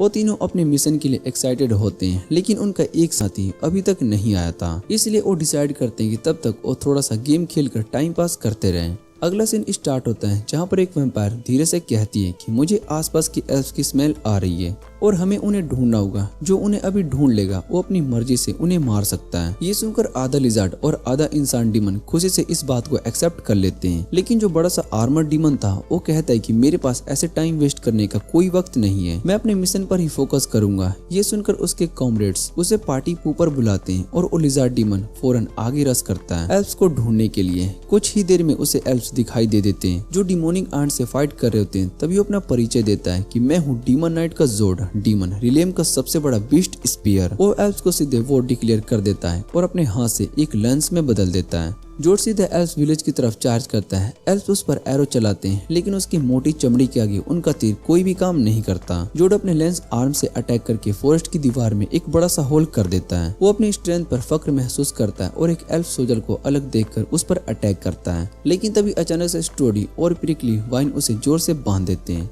जोड उन्हें रोकने की कोशिश करता है, लेकिन वो फेल हो जाता है क्योंकि उन वाइन्स को कंट्रोल कर रही होती है एक गोथ विच, जिसका नाम होता है डोरिया। उसको रोप और बिल्डिंग के यूज में बहुत ही एक्सपीरियंस होता है। दूसरी तरफ डोनाल्ड और उसकी टीम एक बड़े से डीमन आंट के होरेट के फाइट कर रही होती है। एल्फ एरो से कवर कर देते हैं और डोनाल्ड एक पावरफुल स्पेल यूज करके एनर्जी एरो की रेन कर देता है, जो एक ही बार में दर्जनों डीमंस को गिरा देता है। साथ ही सेल अपने इविल आइज का यूज करके उन्हें रोक कर रखती है। इस वक्त गियो एक शॉर्टकट ओपन करता है जो कि सीधा विलेज तक जाता है और डोलेन की पार्टी को बुलाता है। लेकिन डोनाल्ड डिसाइड करता है कि पहले डीमन आंट्स को खत्म करेंगे। डोनाल्ड अपनी टीम को कुछ मैजिक स्टोन देता है जो उसने पहले स्वैम्प में लाए थे। उन्हीं की पावर को यूज करके लड़कियां विंड और अर्थ स्पेल अनलेस करती है और एक ही बार में कई डीमंस को क्रश कर देती है। डोनाल्ड फाइनल में एक बड़ा सा एक्सप्लोजन मैजिक यूज करके सबको खत्म कर देता है और फिर सब गियो के साथ में शॉर्टकट से विलेज की तरफ निकल पड़ते हैं। विलेज के पास डियोरा जोड को अपने रोज वाइन से अभी भी बांध कर रखी हुई होती है और कहती है कि तुमने जो इस फॉरेस्ट के क्रिएचर और लोगों के खिलाफ पाप किया है, तुम्हें उसके लिए कभी भी माफी नहीं मिलेगी।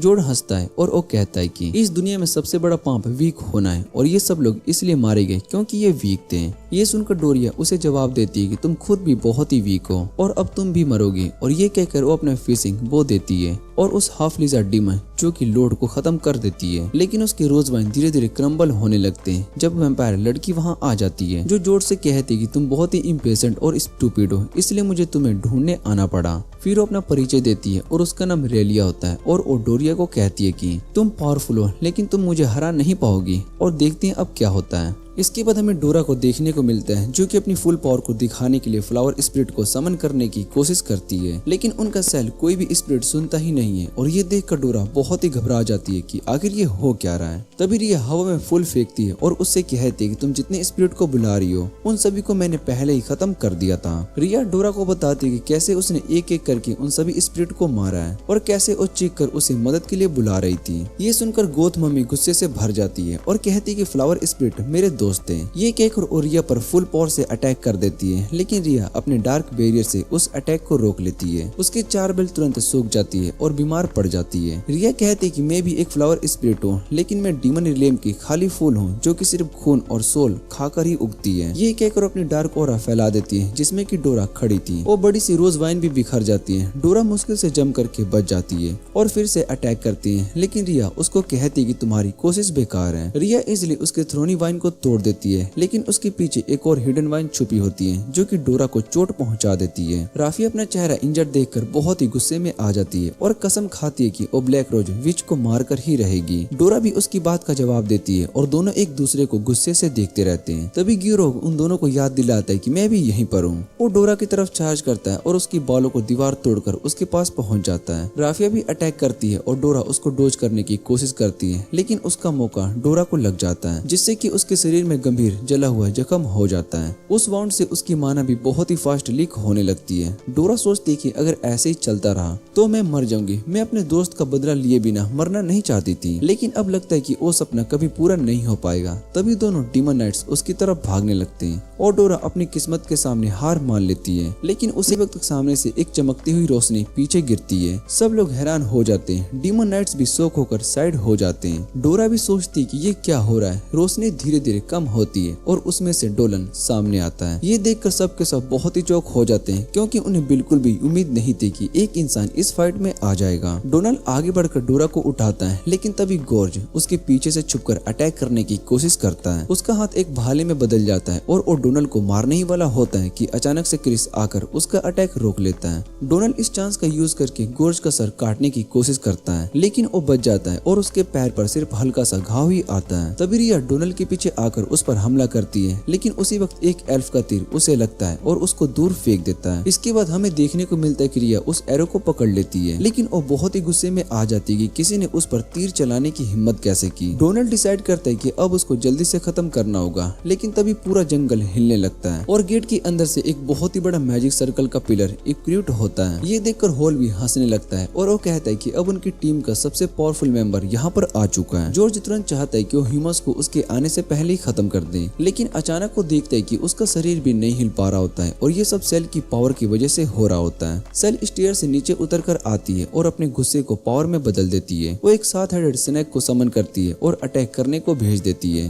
राफेल उसकी तरफ दौड़ता है ताकि उसका मैजिक पावर शक कर सके, लेकिन डोनाल्ड एक पावरफुल एक्सप्लोजन स्पेल का यूज करके उसको आसमान में उछाल देता है और तब डोरा अपनी रोज वाइन से उसको पीछे फेंक देती है। दूसरी तरफ सेल ने अपने सांपों से जॉर्ज को पूरी तरीके से जकड़ लिया होता है और डोनाल्ड एक पावरफुल फायर स्पेल चार्ज करता है ताकि वो उसको खत्म कर सके, लेकिन तभी उसे महसूस होता है कि एक और पावरफुल एनर्जी विलेज पर अटैक कर रहा है। वो तुरंत अपना स्पेल उस तरफ मोड़ देता है और उसका एक बड़ा एक्सप्लोजन होता है। एक्सप्लोजन के स्मोक में से एक बहुत ही बड़ा डीमन नाइट सामने आता है जिसका नाम जोरन होता है। वो तुरंत सेल के पास आकर कहता है कि उसका मास्टर उसे चाहता है और वो इनकार नहीं कर सकती। ये सुनकर सेल डर जाती है और उसकी पकड़ जोर पर कमजोर पड़ने लगती है। जॉर्ज सांपों को तोड़ देता है और कहता है कि लामिया लड़की उसकी शिकार है। वो सेल पर अटैक करता है, लेकिन डोनाल्ड उसकी मदद के लिए भागता है, पर क्रिस डोनाल्ड से भी तेज निकलती है और जंजीरों के अटैक को ब्लॉक कर देती है। ये देखकर जॉर्ज इम्प्रेस हो जाता है और वो कहता है कि तुम तो सुपर ह्यूमन लगती हो। वो उससे कहता है कि तुम्हें मारने में मुझे बहुत ही ज्यादा मजा आएगा। क्रिस उसको जवाब देती है कि मजा लो, लेकिन मार मार के मेरे हाथों से। वो उससे कहता है कि मुझे मारने में तुम्हें बहुत ही मजा आएगा। क्रिस उसको जवाब देती है कि मजा लो, लेकिन मर मर के मेरे हाथों से।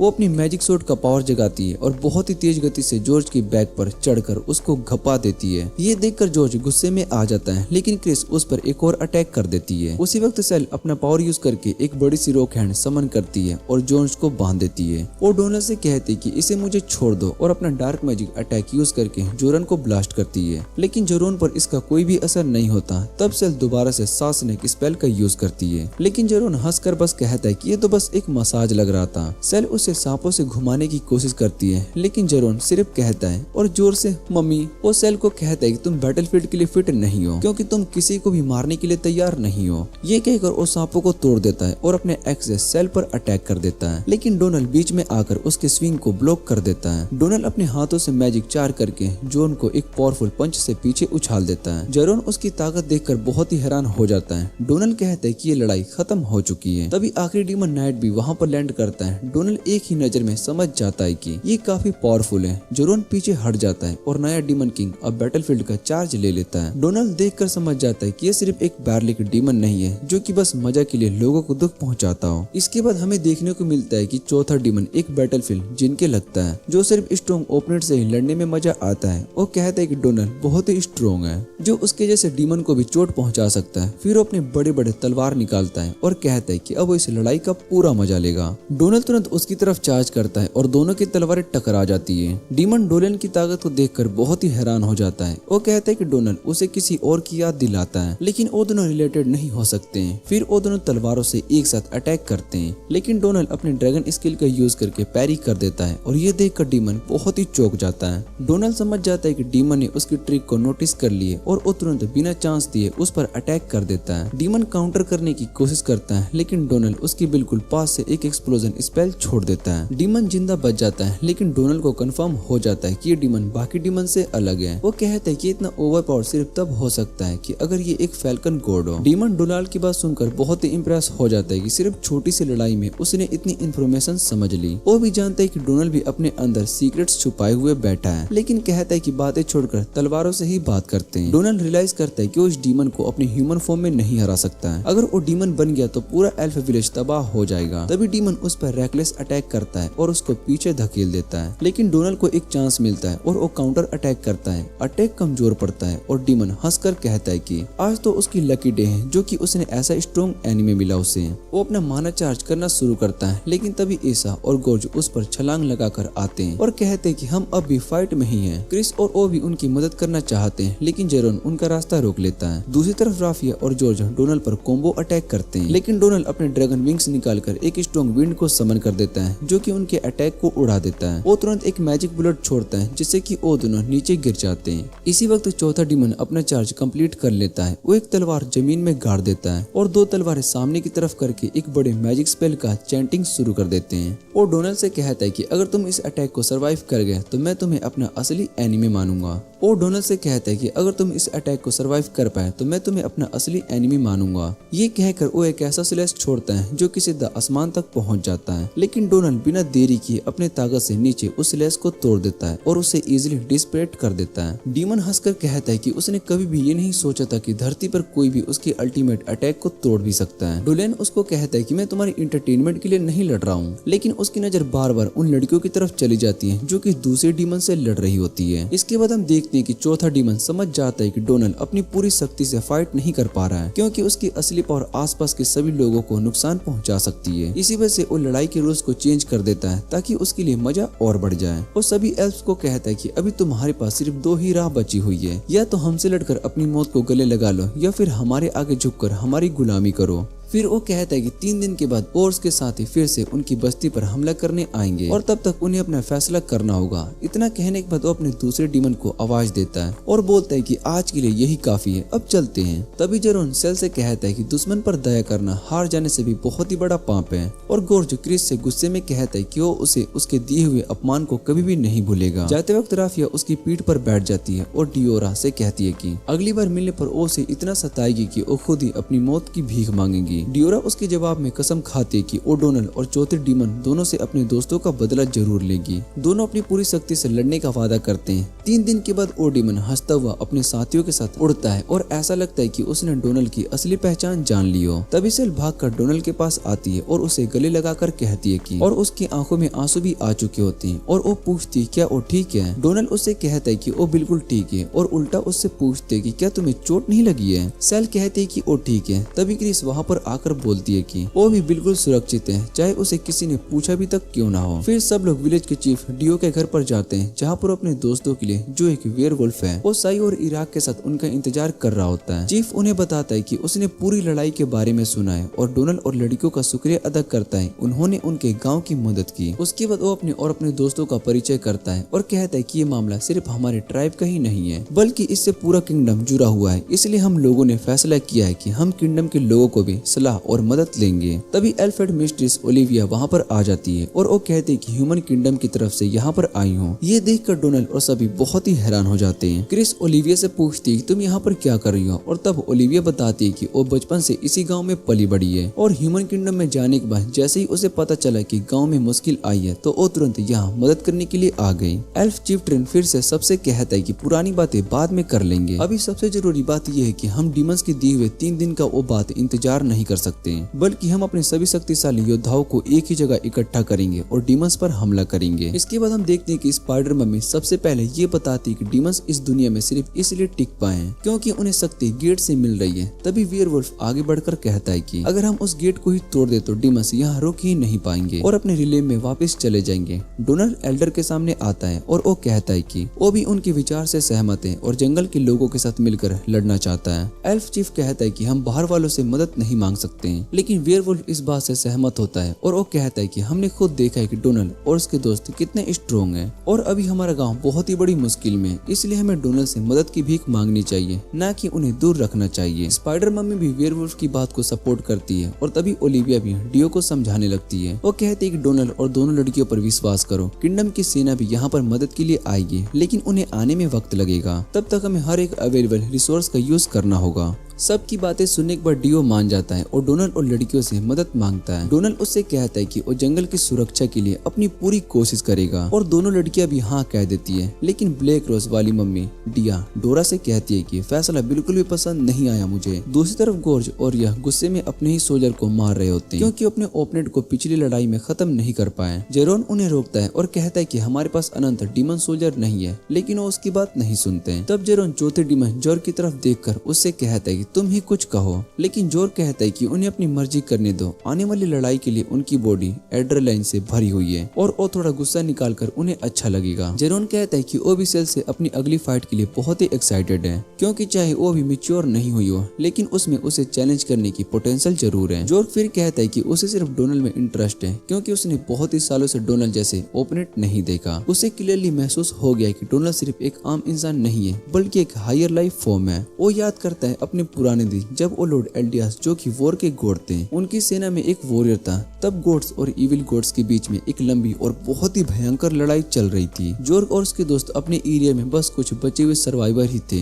और अपने गॉड की चिंता कर रहे थे, जो कि फ्रंट लाइन पर लड़ रहे थे। तभी अचानक उनके सामने एक बहुत ही बड़ा सफेद ड्रैगन आ गया। उसके एक सोल्जर ने पहचान लिया कि गॉडेस मार्ली ने उनकी मदद के लिए ड्रैगन गॉड को बुलाया है। उस वक्त जोर्ग बस खामोशी से उसे देखकर बहुत ही हैरान रह गया था। इसके बाद हम देखते हैं कि जोर्ग को फाइनली ये एहसास हो जाता है कि डोनल्ड वही ड्रैगन गॉड है जिसने पहले डीमंस का विनाश किया था। अब उसे उनकी पूरी शक्ति के साथ लड़ने के लिए बरकरार है। दूसरी तरफ एल्फ विलेज में डोनल्ड डियोरा के पास आता है। डियोरा उससे कहती है कि तुम अभी यहाँ से चले जाओ, क्योंकि मुझे ये बात करने का मूड नहीं है। डोनल्ड कहता है कि वो बस ये देखना चाहता है कि बैटल के पहले सब कुछ ठीक है या फिर नहीं। लेकिन डियाडोरा गुस्से में उससे कहती है कि तुम बहुत ही ज्यादा नोजी हो रहे हो। वो थोड़ा घबरा जाती है जब वो देखती कि डोनल्ड उसके ज्यादा ही करीब आ गया है। डोनल्ड बस उसके जख्म के बारे में ही पूछती है। तब डियोरा अपने पेट में लगे हुए सेड डोनल्ड बस उसके जख्म के बारे में ही पूछता है। तब डियोरा अपने पेट में लगे हुए सेड हुए घाव को दिखाती है। डोनल्ड अपनी लाइफ फोर्स का यूज करके उसको हील कर देता है और ये देखकर डियोरा बहुत ही हैरान हो जाती है और पूछती है क्या तुम इंसान हो। डोनल्ड कहता है कि मैं थोड़ा सा अलग इंसान हूँ, एक एक्सपेक्टेशन। उसके बाद डोनल्ड वापस से अपने कमरे में आ जाता है, जहाँ पर सेल और क्रिस उसका इंतजार कर रहे होते हैं। वहाँ पर एल्फ और फेरी माल भी खाना लेकर आए होते हैं। डोनल्ड खाना खाता है और सेल उसकी प्लेट उठा लेती है, लेकिन डोनल्ड नोटिस करता है कि उसके हाथ कांप रहे हैं। रात को सब सो जाते हैं, लेकिन डोनल्ड की नींद खुल जाती है। वो देखता है कि सेल अपने होमवर्क में नहीं जा रही होती है। फिर वो उसे बालकोनी में पाता है, जहाँ पर वो खड़ी होकर सितारे को देख रही होती है। डोनल्ड उसके पास जाता है। सेल उससे पूछती है कि क्या तुम्हें भी नींद आ रही है। डोनल्ड देखता है कि उसके हाथ भी कांप रहे हैं, इसलिए वो ये भी कह देता है कि हाँ मुझे भी नींद नहीं आ रही है, इसलिए थोड़ा हवा लेने बाहर आया। सेल उसे खुश करने की कोशिश करती है और कहती है कि मैंने कुछ मेयर मार्शल देखे हैं, अगर तुम भी देखोगे तो तुम्हें बहुत ही अच्छा लगेगा। डोनल्ड सोचता है कि शायद से कुछ खास नहीं होगा, लेकिन जैसे ही वो बालकोनी से बाहर देखकर बड़ा सा ट्री के ब्रांचेस के बीच निकलता हुआ चांद और उसकी रोशनी में जगमगाता हुआ पूरा का पूरा विलेज देखता है तो वो बहुत ही हैरान हो जाता है। सेल कहते हैं कि उसने एक और प्यारी सी आवाज सुनी है, जैसे छोटी छोटी चीमें बज रही हो। डोनल्ड कहता है कि जैसे वो कल की बैटल के लिए ब्लैक स्मिथ का काम करने की आवाज होगी। ये सुनकर सेल थोड़ी सी घबरा जाती है और माफी मांगती है कि उसने ब्लैक स्मिथ की आवाज को क्यूट कह दिया। डोनल्ड उसके पास बैठकर उसे कंफर्ट करता है और कहता है कि मैंने नोटिस किया है कि तुम लड़ाई के बाद से बहुत ही एग्जॉस्ट लग रही हो। मुझे पता है कि तुम्हें फाइटिंग के लिए बनाया ही नहीं गया था, लेकिन तुम मेरी वजह से उसमें फंस गई हो। सेल तुरंत उससे कहता है कि तुम गलत हो, लड़ाई से मुझे डर नहीं लगता। मुझे डर इस बात का लगता है कि जब मेरे पास जोरन को मारने का मौका था, जो कि एक इविल डीमन था जिसने कि एल्व्स को नुकसान पहुंचाया था, और तब भी मैंने उसको मारने में हिचकिचाहट दिखाई। उस वक्त मैं जम गई और पैनिक हो गई। वो कहती कि शायद से मैं एक अच्छी लामिया नहीं हूँ। डोनल्ड उससे कहता है कि मुझे भी हमेशा लगता है कि लामिया हमेशा कोल्ड और क्रूअल होती है, लेकिन ये सब बात तो बहुत ही झूठ है जब से मैं तुमसे मिला हूँ। डोनाल्ड सेल से कहता है कि अगर तुम वैसे ही लामिया होती जैसा कि मैंने सुना है तो मैं तुम्हें विलेज कभी भी लेकर नहीं आता। ये सुनकर सेल थोड़ी सी शर्माती है और उसका चेहरा लाल पड़ने लगता है। डोनाल्ड उससे कहता है कि तुम्हें अपने आप को बदलने की कोई जरूरत नहीं है क्योंकि तुम मुझे वैसे ही पसंद हो जैसे कि तुम हो। उसके बाद डोनाल्ड सेल को एक छोटा सा पेंडेंट देता है। जैसे ही सेल उस पेंडेंट को हाथ में लेती है उसे उसमें से एक जबरदस्त मैजिक फील होता है। वो डोनाल्ड से पूछती है कि ये क्या है। डोनाल्ड उससे कहता है कि एक गुड लक का चार्म है जो कि मैंने तुम्हारे लिए स्पेशली बनवाया है। ये कैसे बनाया गया वो उसे ये नहीं बताता है, बस इतना कहता है कि मैंने इसे तुम्हें प्रोटेक्ट करने की विश के साथ बनाया है। फिर वो ऑर्नामेंट सेल की कलाई पर बांध देता है और कहता है कि तुम्हें ये कल के बैटल में प्रोटेक्ट करेगा। सेल ये सुनकर थोड़ी सी बेटर फील करती है और दोनों एक दूसरे को देख ही रहे होते हैं कि तभी पीछे से क्रिस आती है और दोनों पर ब्लैंकेट डालकर कहती है कि अगर तुम लोग बाहर ऐसे ही बैठे रहोगे तो तुम्हें ठंड लग जाएगी। फिर क्रिस ये भी कहती है कि तुम लोग इतनी ब्यूटीफुल सीनरी को गेट कीप कर रहे हो, मुझे भी शेयर करने दो। डोनाल्ड और सेल उसको भी अपने ब्लैंकेट और व्यू में वेलकम कर लेते हैं। थोड़ी देर के बाद सेल भी अचानक से खड़ी हो जाती है और वो कहती है कि वो इस पीसफुल विलेज को प्रोटेक्ट करेगी और इस बैटल में बिल्कुल भी हेजिटेट नहीं करेगी। उसके बाद वो थक कर तुरंत सो जाती है। डोनाल्ड पहले थोड़ा सा हेजिटेट करता है और फिर कहता है कि उसने ऐसा कुछ भी नहीं कभी सुना। क्रिस उसकी बात मान लेती है। नेक्स्ट मॉर्निंग फॉरेस्ट डिवर्स की कंबाइंड फोर्स इकट्ठा होती है और गियो उन्हें एक इमोशनल वेप दे देता है। सब वॉरियर्स डीमन से फाइट करने के लिए रेडी होते हैं और फिर लोग डीमन गेट को डिस्ट्रॉय करने के लिए निकल पड़ते हैं। पहले ही ओलिविया ने डोनाल्ड और उसके साथियों को डीमन गेट के फंक्शनिंग के बारे में बताया था। एक मेन गेट होता है और उसके पास 3 छोटे गेट भी होते हैं। फॉरेस्ट डिवर्स एक ही गेट को हैंडल करेंगे और गियो की स्पेशल फोर्स एश्योर करेगी कि डोनाल्ड और उसके दोस्त बिना फाइट के मेन गेट तक पहुंच सके ताकि वो सब अपनी टॉप कंडीशन में रहे। जब वो सब लोग कैरिज में ट्रेवल कर रहे होते हैं तो अचानक कैरिज फॉरेस्ट के बीच में रुक जाती है। डोनाल्ड तुरंत सेंस करता है कि आसपास डीमन है। ये सुनकर सेल कैरिज से उतरकर बाहर जंप कर देती है और कहती है कि डोनाल्ड और क्रिस आगे बढ़ो और मैं गियो की टीम के साथ यहाँ डीमन को रोक लूंगी। वो उन्हें कहती है कि मेरे लिए टेंशन मत लेना, मैं ठीक रहूंगी। डोनाल्ड उसकी डिटर्मिनेशन को एक्सेप्ट करता है और कहता है कि खुद को ज्यादा पुश मत करना। कैरिस तेज गति से आगे निकल जाती है। सेल अपनी कलाई पर बंधे प्रोटेक्टिव चार्म को देखती है और वादा करती है कि इस बार वो बिल्कुल भी हेजिटेट नहीं करेगी। दूसरी तरफ डीमन भी फॉरेस्ट डिवर्ल्ड के प्रिमेटिव अटैक के लिए रेडी होते हैं। जॉर्ज एक छोटे गेट को गार्ड कर रहा होता है और वहाँ एक बड़ा सा आर्मी ऑफ फॉरेस्ट रेजिडेंट आकर उसके साथ फाइट करने लगती है। दूसरी तरफ राफिया भी ईयरली वेट कर रही होती है कि कोई उसके पास आए और थोड़ी देर बाद डिया और डोरा वहाँ अकेले ही आ जाती है। डिया डोरा अनाउंस करती है कि वो आयशा को खुद से मारने वाली है। ये सुनकर डीमंस धीरे से हंसने लगते हैं और कहते हैं कि मुझे तुम्हें टोर्मेंट करने में बहुत ही मजा आएगा। एक और गेट पर गियो और उसकी ट्रोप्स जरोन का सामना कर रहे होते हैं, लेकिन उसकी मैजिक और एरो उस आर्मर डीमन पर बिल्कुल भी इफेक्ट नहीं कर रही होती है। तभी अचानक सेल वहाँ पर आ जाती है और सबको साइड होने के लिए कहती है। वो अपनी पावर यूज करके हवा में बड़े बड़े रॉक्स को बनाती है और उन्हें जरोन पर गिरा देती है। रिजल्ट देखकर वो खुद बहुत ही हैरान हो जाती है क्योंकि उसने अपने आप को कभी इतना पावरफुल महसूस नहीं किया था। एल्स भी उसकी पावर को देखकर बहुत ही शॉक हो जाते हैं और उससे पूछती है क्या तुम मेन गेट पर नहीं जा रही हो। सेल कहती कि मैं मेन गेट डोनाल्ड और क्रिस के लिए छोड़ रही हूँ। तभी जरोन सारे रॉक्स को तोड़कर बाहर आ जाता है। वो सेल से कहता है कि तुम्हारे पास तो बहुत ही अच्छी मैजिक है और इसे खाना बहुत ही मजेदार होगा। इस पर सेल उसे जवाब देती है कि मैं भी तुम्हें पूरा निगल जाऊंगी। अब ये दोनों फाइट करने वाले होते हैं या कुछ और करने वाले होते हैं ये अब क्लियर नहीं हुआ है। और उधर डोनाल्ड और क्रिस भी मेन गेट की तरफ जा रहे होते हैं। क्रिस को सेल की टेंशन होती है। डोनाल्ड कहता है कि सह से उसे स्ट्रगल करना पड़ेगा, लेकिन उसकी डिटर्मिनेशन को देखकर मैं बहुत ही इम्प्रेस्ड हूँ और मैं उसे इनकरेज करना चाहता हूँ। ये सुनकर भी अभी क्रिस वॉरिड होती है और वो सोचती है कि मुझे वापस जाकर सेल की हेल्प करनी चाहिए, लेकिन डोनाल्ड उसे रोक लेता है। डोनाल्ड उसे समझाता है कि मैंने सेल को एक स्पेशल मैजिक स्टोन दिया है जो कि उसकी हेल्प करेगा, तुम्हें अपने फ्रेंड पर ट्रस्ट करना होगा। ये सुनकर क्रिस थोड़ी सी काम हो जाती है, लेकिन फिर से टेंशन लेने लगती है। तभी कैरिज ड्राइवर उन्हें बताता है कि अब वो अगले माइनर गेट के पास पहुंचने वाले हैं, जहां गोर्ज स्पाइडर पीपर और वेयरवुल्फ से खेल रहा होता है। क्रिस ड्राइवर को कहते कि तुम हॉर्सेस को सेफ निकाल लो क्योंकि मैं कैरिज को डीमन पर स्लैम करने वाली हूँ, ऐसे कि डोम टैटो भी प्राउड हो जाए। और डोनाल्ड से कहते कि तुम मेन गेट की तरफ जाओ और फिर अपनी कैरिज को हाई स्पीड में गोर्ज की तरफ ले जाती है। लास्ट मोमेंट पर एक ड्रिफ्ट मारकर वो कैरिज को गोर्ज की तरफ टकरा देती है बिना हॉर्स को हट किए। गोर्ज अपना बैलेंस लॉस कर देता है और तभी क्रिस उस पर एक पावरफुल स्ट्राइक करके उसे नीचे गिरा देती है। पीछे खड़ी एक इराकियन लड़की ये सब देखकर अपने आप को थोड़ा सा लेस्बियन फील करने लगती है, लेकिन क्रिस उससे कहती है कि तुम अपने दोस्त दोस्तों को लेकर बैटलफील्ड से निकल जाओ। गोर्ज फिर खड़ा हो जाता है और क्रिस की तरफ देखकर कहता है कि मैं इस रीमैच का इंतजार कर रहा था। क्रिस अपनी मैजिक शॉट की पावर को अवेकन करती है और वो ट्रांसफॉर्म हो जाती है। गोर्ज उस पर चार्ज करता है लेकिन क्रिस उसके अटैक को डोज करके ऊपर लीप करती है और एक पावरफुल बो देती है, पर डीमन उसे ब्लॉक कर लेता है। दोनों के बीच स्ट्राइक एक्सचेंज होता रहते हैं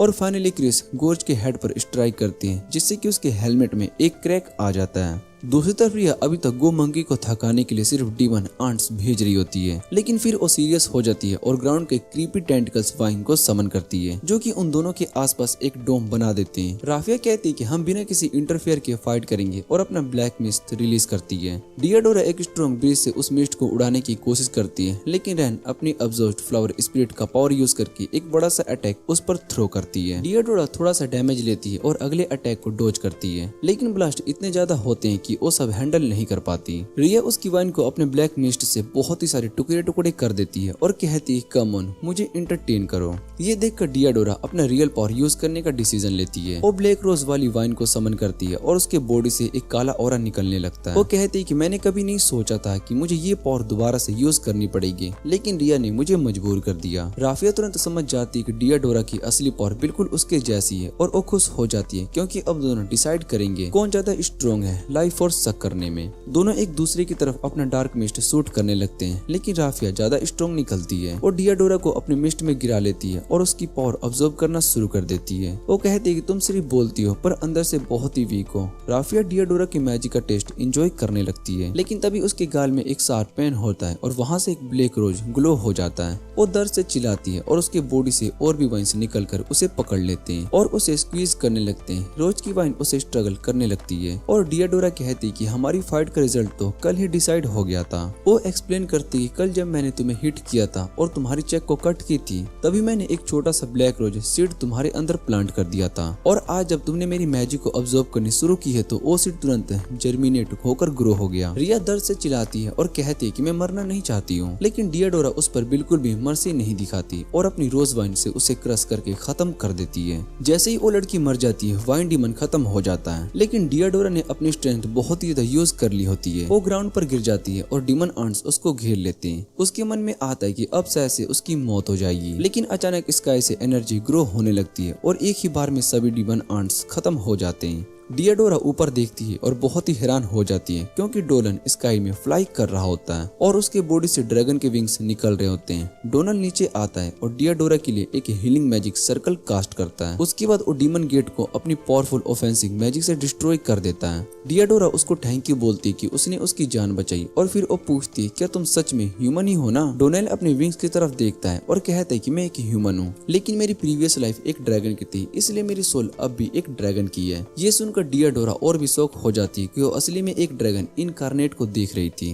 वो उठने की कोशिश करती है क्योंकि वो डोनल की फाइट में हेल्प करना चाहती है, पर डोनल उससे कहता है कि वो अकेला ही इस फाइट को जल्दी खत्म कर सकता है। डियाडोरा उसे सेडोस करने की कोशिश करती है अपने जंक्स दिखाकर, लेकिन डोनल एकदम से अनफिज्ड रहता है, एक टोटल सिग्मा जैसे। आखिर में डियाडोरा हार मान जाती है और उसे बस इतना कहती है ध्यान रखना, क्योंकि अगर तुमने अपनी पावर पर कंट्रोल लूज किया तो तुम पूरे फॉरेस्ट को डिस्ट्रॉय कर दोगे। डोनल कहता है कि वो केयरफुल रहेगा और फिर वो उड़कर चला जाता है। दूसरी बैटलफील्ड पर एल्व्स फाइट कर रहे होते हैं और जरेन, गियो और थियो एक इंजर्ड सेल की केयर करते हैं। उसकी टेल एक शार्प ब्रांचेस में घुस गई होती है। सेल बेहोश होने वाली होती है और उसे समझ में नहीं आता है कि थियो इतना वॉरिड क्यों है। तभी उसकी नजर अपने टेल पर पड़ती है। वो फ्रीक आउट हो जाती है और गियो तुरंत उसकी टेल से स्पाइक को निकाल देता है। वो पेन रिलीफ स्पेल को कास्ट करने वाला होता है, पर तभी डोलेन ने जो कि मैजिक स्टोन सेल को दिया था वो एक्टिव हो जाता है और उसका वाउंड तुरंत हील हो जाता है। ये देखकर दोनों एल्व्स बहुत ही शॉक हो जाते हैं, लेकिन तभी उन्हें दिखाई देता है कि जरोन उनकी तरफ आ रहा है। फिर थियो सेल को कहता है कि सीधा भाग जाओ, पीछे मत देखना है, ऐसे तुम फॉरेस्ट के बाहर निकल जाओगी। लेकिन सेल मना कर देता है क्योंकि वो सब कुछ छोड़कर अकेली सर्वाइव नहीं करना चाहती। इधर दूसरी तरफ क्रिस की इंटेंस फाइट चल रही होती है जॉर्ज के साथ। वही जॉर्ज जो कि एक रेड डीमन है। क्रिस उसे बार बार हिट करती है और वो क्लियरली ज्यादा स्किल्ड होती है, लेकिन इसका कोई फायदा नहीं होता क्योंकि डीमन तुरंत हील हो जाता है।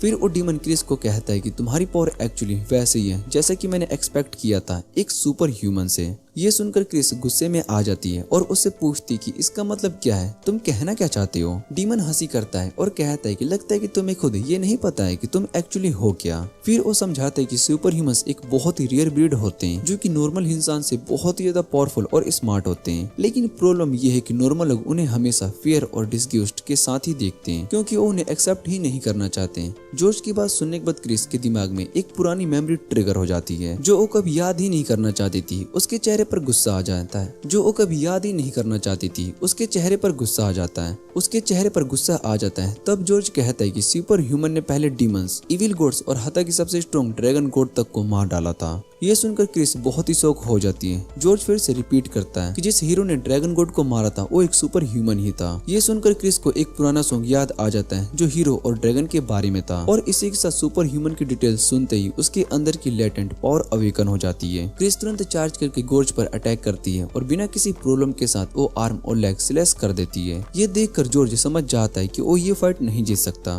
वो हार मानकर कहता है कि मुझे बस इतना ही जानना है उस दिन ड्रैगन को कैसा लगा होगा जब हीरो ने उसे बेट्रियल करके मार डाला होगा। ये कहने के बाद क्रिस उसका हेड स्लैश कर देती है और जॉर्ज वैनिश हो जाता है। उसके बाद क्रिस सोचने लगती है उस सॉन्ग के बारे में जिसमें कहा गया था कि हीरो और ड्रैगन दोस्त थे, लेकिन सच तो ये होता है कि हीरो ने अपने दोस्त को ही धोखा देकर मार डाला था और ड्रैगन इस से अपनी मौत तक इस हीरो से नफरत की होगी। इधर दूसरी तरफ डोनाल्ड फाइनली मेन गेट तक पहुंच जाता है जहाँ पर जॉर्ज उसका वेट कर रहा होता है। जॉर्ज डोनाल्ड को देखकर ब्लॉक करता है और कहता है कि जब से उसने गॉड की वॉर में उसे देखा है तब से उसकी ख्वाहिश थी कि वो डोनाल्ड से फाइट करे। डोनाल्ड उससे कहता है कि अगर तुम मेरी ट्रू फॉर्म में जाते हो तो तुम अपनी मौत को क्यों बुला रहे हो, मुझसे लड़ना सुसाइड ही होगा। और जॉर्ज मुस्कुराता है और कहता है मैं एक बैटल जीनियस हूँ, तुम अपनी ह्यूमन बॉडी में हो और शायद से मैं तुम्हें हरा भी सकता हूँ और वैसे भी तुम इस फॉरेस्ट में अपनी फुल पावर का यूज भी नहीं कर सकते हो। चलो डीमन रिले में चलते हैं जहाँ पर तुम बिना किसी रोक टोक के अपनी असली पावर को दिखा सकते हो। डोनाल्ड उसकी बात मान लेता है और दोनों डीमन रिले में चले जाते हैं अपनी फाइट फिनिश करने के लिए। इधर दूसरी तरफ थियो फिर से सेल को कहता है कि तुम सीधा भाग जाओ और पीछे मत देखो, लेकिन सेल अपने दोस्तों को छोड़कर भागना नहीं चाहती। वो एल्फ्स के साथ फाइट करने के लिए रुक जाती है पर अंदर से वो बिल्कुल डर रही होती है। सेल रो देती है और वो सोचती कि अपने एनिमी को सीरियसली हर्ट ही नहीं कर पाती।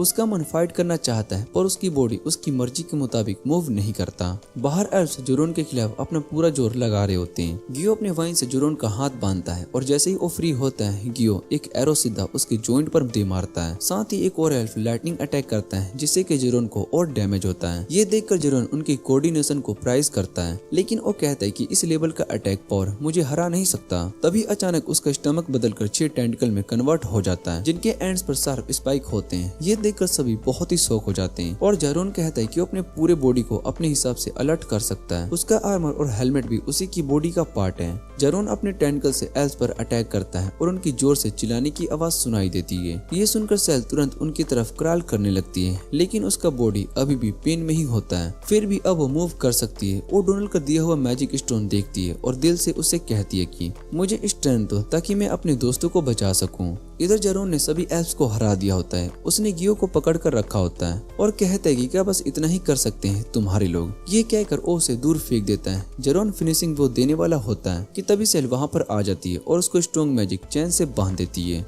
सब बहुत ही शॉक्ड हो जाते हैं। उसे देखकर जोरोन हंसी करता है और कहता है कि एल्फ से ज्यादा मजा तुम्हें लड़ने में आएगा। वो चैन्स को तोड़ देता है और अपने टेंटिकल सेल की तरफ भेजता है, लेकिन सेल अपने मैजिक स्नेक समन करती है जो कि टेंटिकल्स को काट लेता है। जोरोन बहुत ही इरिटेट होकर सीधा अटैक करने वाला होता है पर सेल अर्थ से एक जायंट फिस्ट को समन करती है और उसे जोर से मारकर दूर फेंक देती है। फिर वो थियो और बाकी सभी एल्फ से कहती है कि मेरे पास अब भी इतना ज्यादा माना है कि मैं अपनी पावर को कंट्रोल नहीं कर पा रही हूँ, तुम सब यहाँ से दूर चले जाओ। एल्फ तुरंत भाग जाता है और जोरोन खड़ा हो जाता है अपना पूरा डिमोनिक ऑरा रिलीज करके। सेल एक साथ रोक को समन करके उसे दबा लेती है, लेकिन जोरोन आसानी से उन्हें निकाल लेता है। सेल एक पावरफुल स्पेल चैंट करने की कोशिश करती है और जोरोन उसे रोकने के लिए उसकी तरफ से तेज स्पीड में भागता है, लेकिन डोनाल्ड का मैजिक स्टोन उसको मैसिव पावर बूस्ट कर देता है। उसकी मैजिक आइस और ज्यादा पावरफुल हो जाती है और वो डीमन नाइट को भी वहीं पर रोक देती है जब तक वो अपना स्पेल कंप्लीट नहीं कर लेती। अब सेल 5 स्नेक समन करती है जो कि जोरोन पर अटैक करते हैं। जोरोन उनसे फाइट करता है और उनकी ग्रिप निकल जाती है, लेकिन सेल मैजिक स्टोन से और ज्यादा पावरफुल खींच लेती है और वो 5 स्नेक्स फ्यूज होकर एक जायंट ड्रैगन हेड बन जाते हैं। ये देखकर जेरोन कम्प्लीटली शॉक हो जाता है और उसी वक्त ड्रैगन हेड उसे काट लेता है और जेरोन की लाइफ वहीं पर खत्म हो जाती है। दूसरी तरफ डीमन रिले में डोलन और जोर्ग फाइट कर रहे होते हैं। डोलन अपने लेफ्ट हैंड को ड्रेनोकिंग फॉर्म में ट्रांसफॉर्म कर लेता है और वो और ज्यादा विंग्स निकाल लेता है ताकि अपनी फुल स्पीड को अनलेस कर सके। जोर्ग बहुत ही एक्साइटेड हो जाता है कि तुम सबसे पावरफुल ड्रैगन हो, जिनसे कि इविल गॉड भी डरते हैं। फिर वो अपनी स्वॉर्ड निकालता है और बोलता है कि उसके लिए ये फाइट सबसे एक्साइटिंग है। डोनल गुस्से में कहता है कि तुमने मुझे चैलेंज करके अपनी मौत को लिख दी है, मैं तुम्हें एग्जिस्टेंस से ही डिलीट कर दूंगा।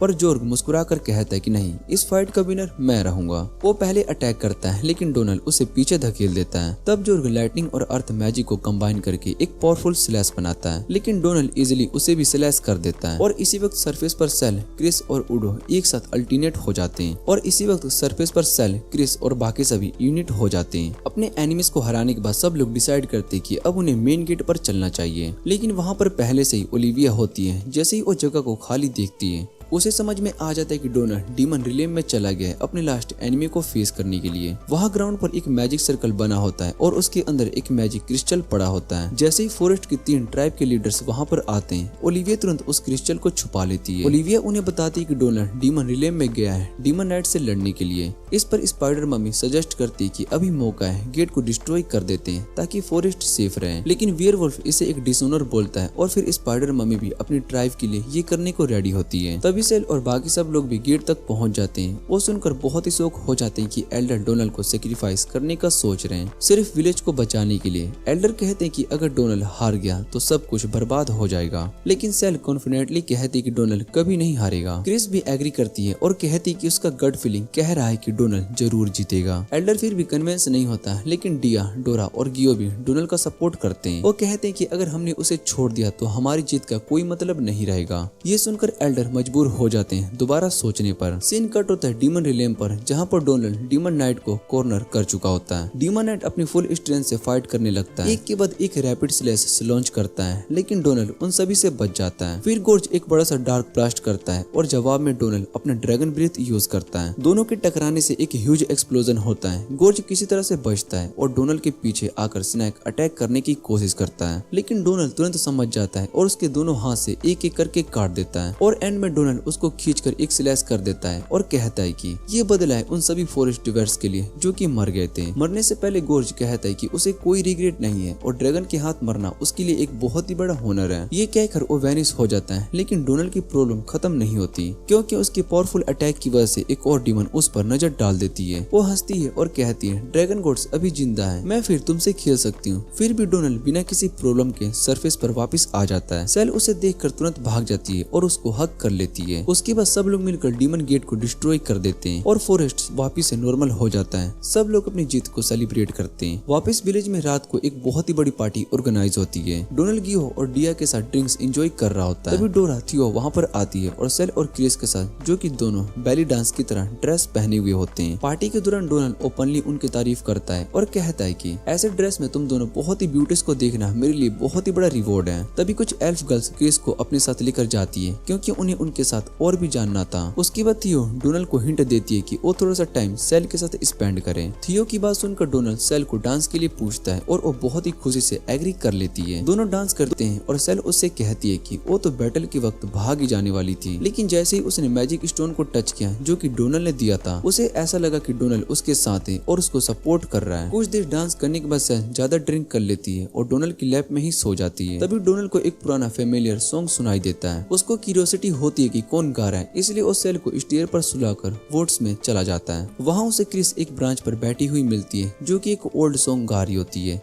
एक हीरो और एक व्हाइट ड्रैगन के बारे में जो कि इविल ड्रैगन को डिफीट करने से निकले थे। डोनल उसकी सिंगिंग को सुनकर बिल्कुल मिसमराइज हो जाता है और जैसे ही सॉन्ग खत्म होता है वो क्लैप करता है। क्रिस उसे देखकर बहुत ही सरप्राइज हो जाती है। डोनल उसकी तारीफ करता है और कहता है कि तुमने बहुत ही ब्यूटीफुल गाया है। फिर वो पूछता है कि तुमने ये सॉन्ग कहाँ से सीखा। क्रिस उसे बताती है कि ये उनकी फैमिली में जनरेशन से पास होता आ रहा है। ये सुनकर डोनाल्ड कुछ रियलाइज करता है और फिर उससे पूछता है कि हीरो और व्हाइट ड्रैगन ने इविल ड्रैगन को हराने के बाद सॉन्ग में क्या गाया था। क्रिस कहती है कि सॉन्ग वहीं पर खत्म हो जाता है, उसके आगे का कोई भी लिरिक्स नहीं है। उसके बाद वो डोनाल्ड से पूछती है कि तुम्हारे हिसाब से हीरो और व्हाइट ड्रैगन का क्या हुआ होगा। डोनाल्ड कामली रिप्लाई करता है कि एक्चुअली ये मैटर नहीं करता कि एंड में क्या हुआ, क्योंकि उसके लिए व्हाइट ड्रैगन ने अपनी दोस्ती को आखिर तक रिस्पेक्ट दिया था और वही सबसे बड़ी इंपॉर्टेंट चीज है। अगली सुबह डोनाल्ड और उसके दोस्तों की वापसी विलेज आने की तैयारी होती है। ओलिविया उन्हें फॉरेस्ट को सेव करने के लिए थैंक यू बोलती है और डोनाल्ड को एकेडमी ज्वाइन करने का ऑफर देती है। डोनाल्ड कहता है कि उसे थोड़ा सा और टाइम चाहिए, लेकिन वो डेफिनेटली इंटरेस्टेड है। ये सुनकर सेल, डिया और डोरा सब बहुत ही शॉक्ड हो जाते हैं। तभी डोरा आती है और डोनाल्ड को ब्लैक रोज के सीड्स देती है, जो मेडिसिनल वैल्यू में काफी ज्यादा रेयर होती है, लेकिन ये उसका सिर्फ एक गिफ्ट नहीं होता।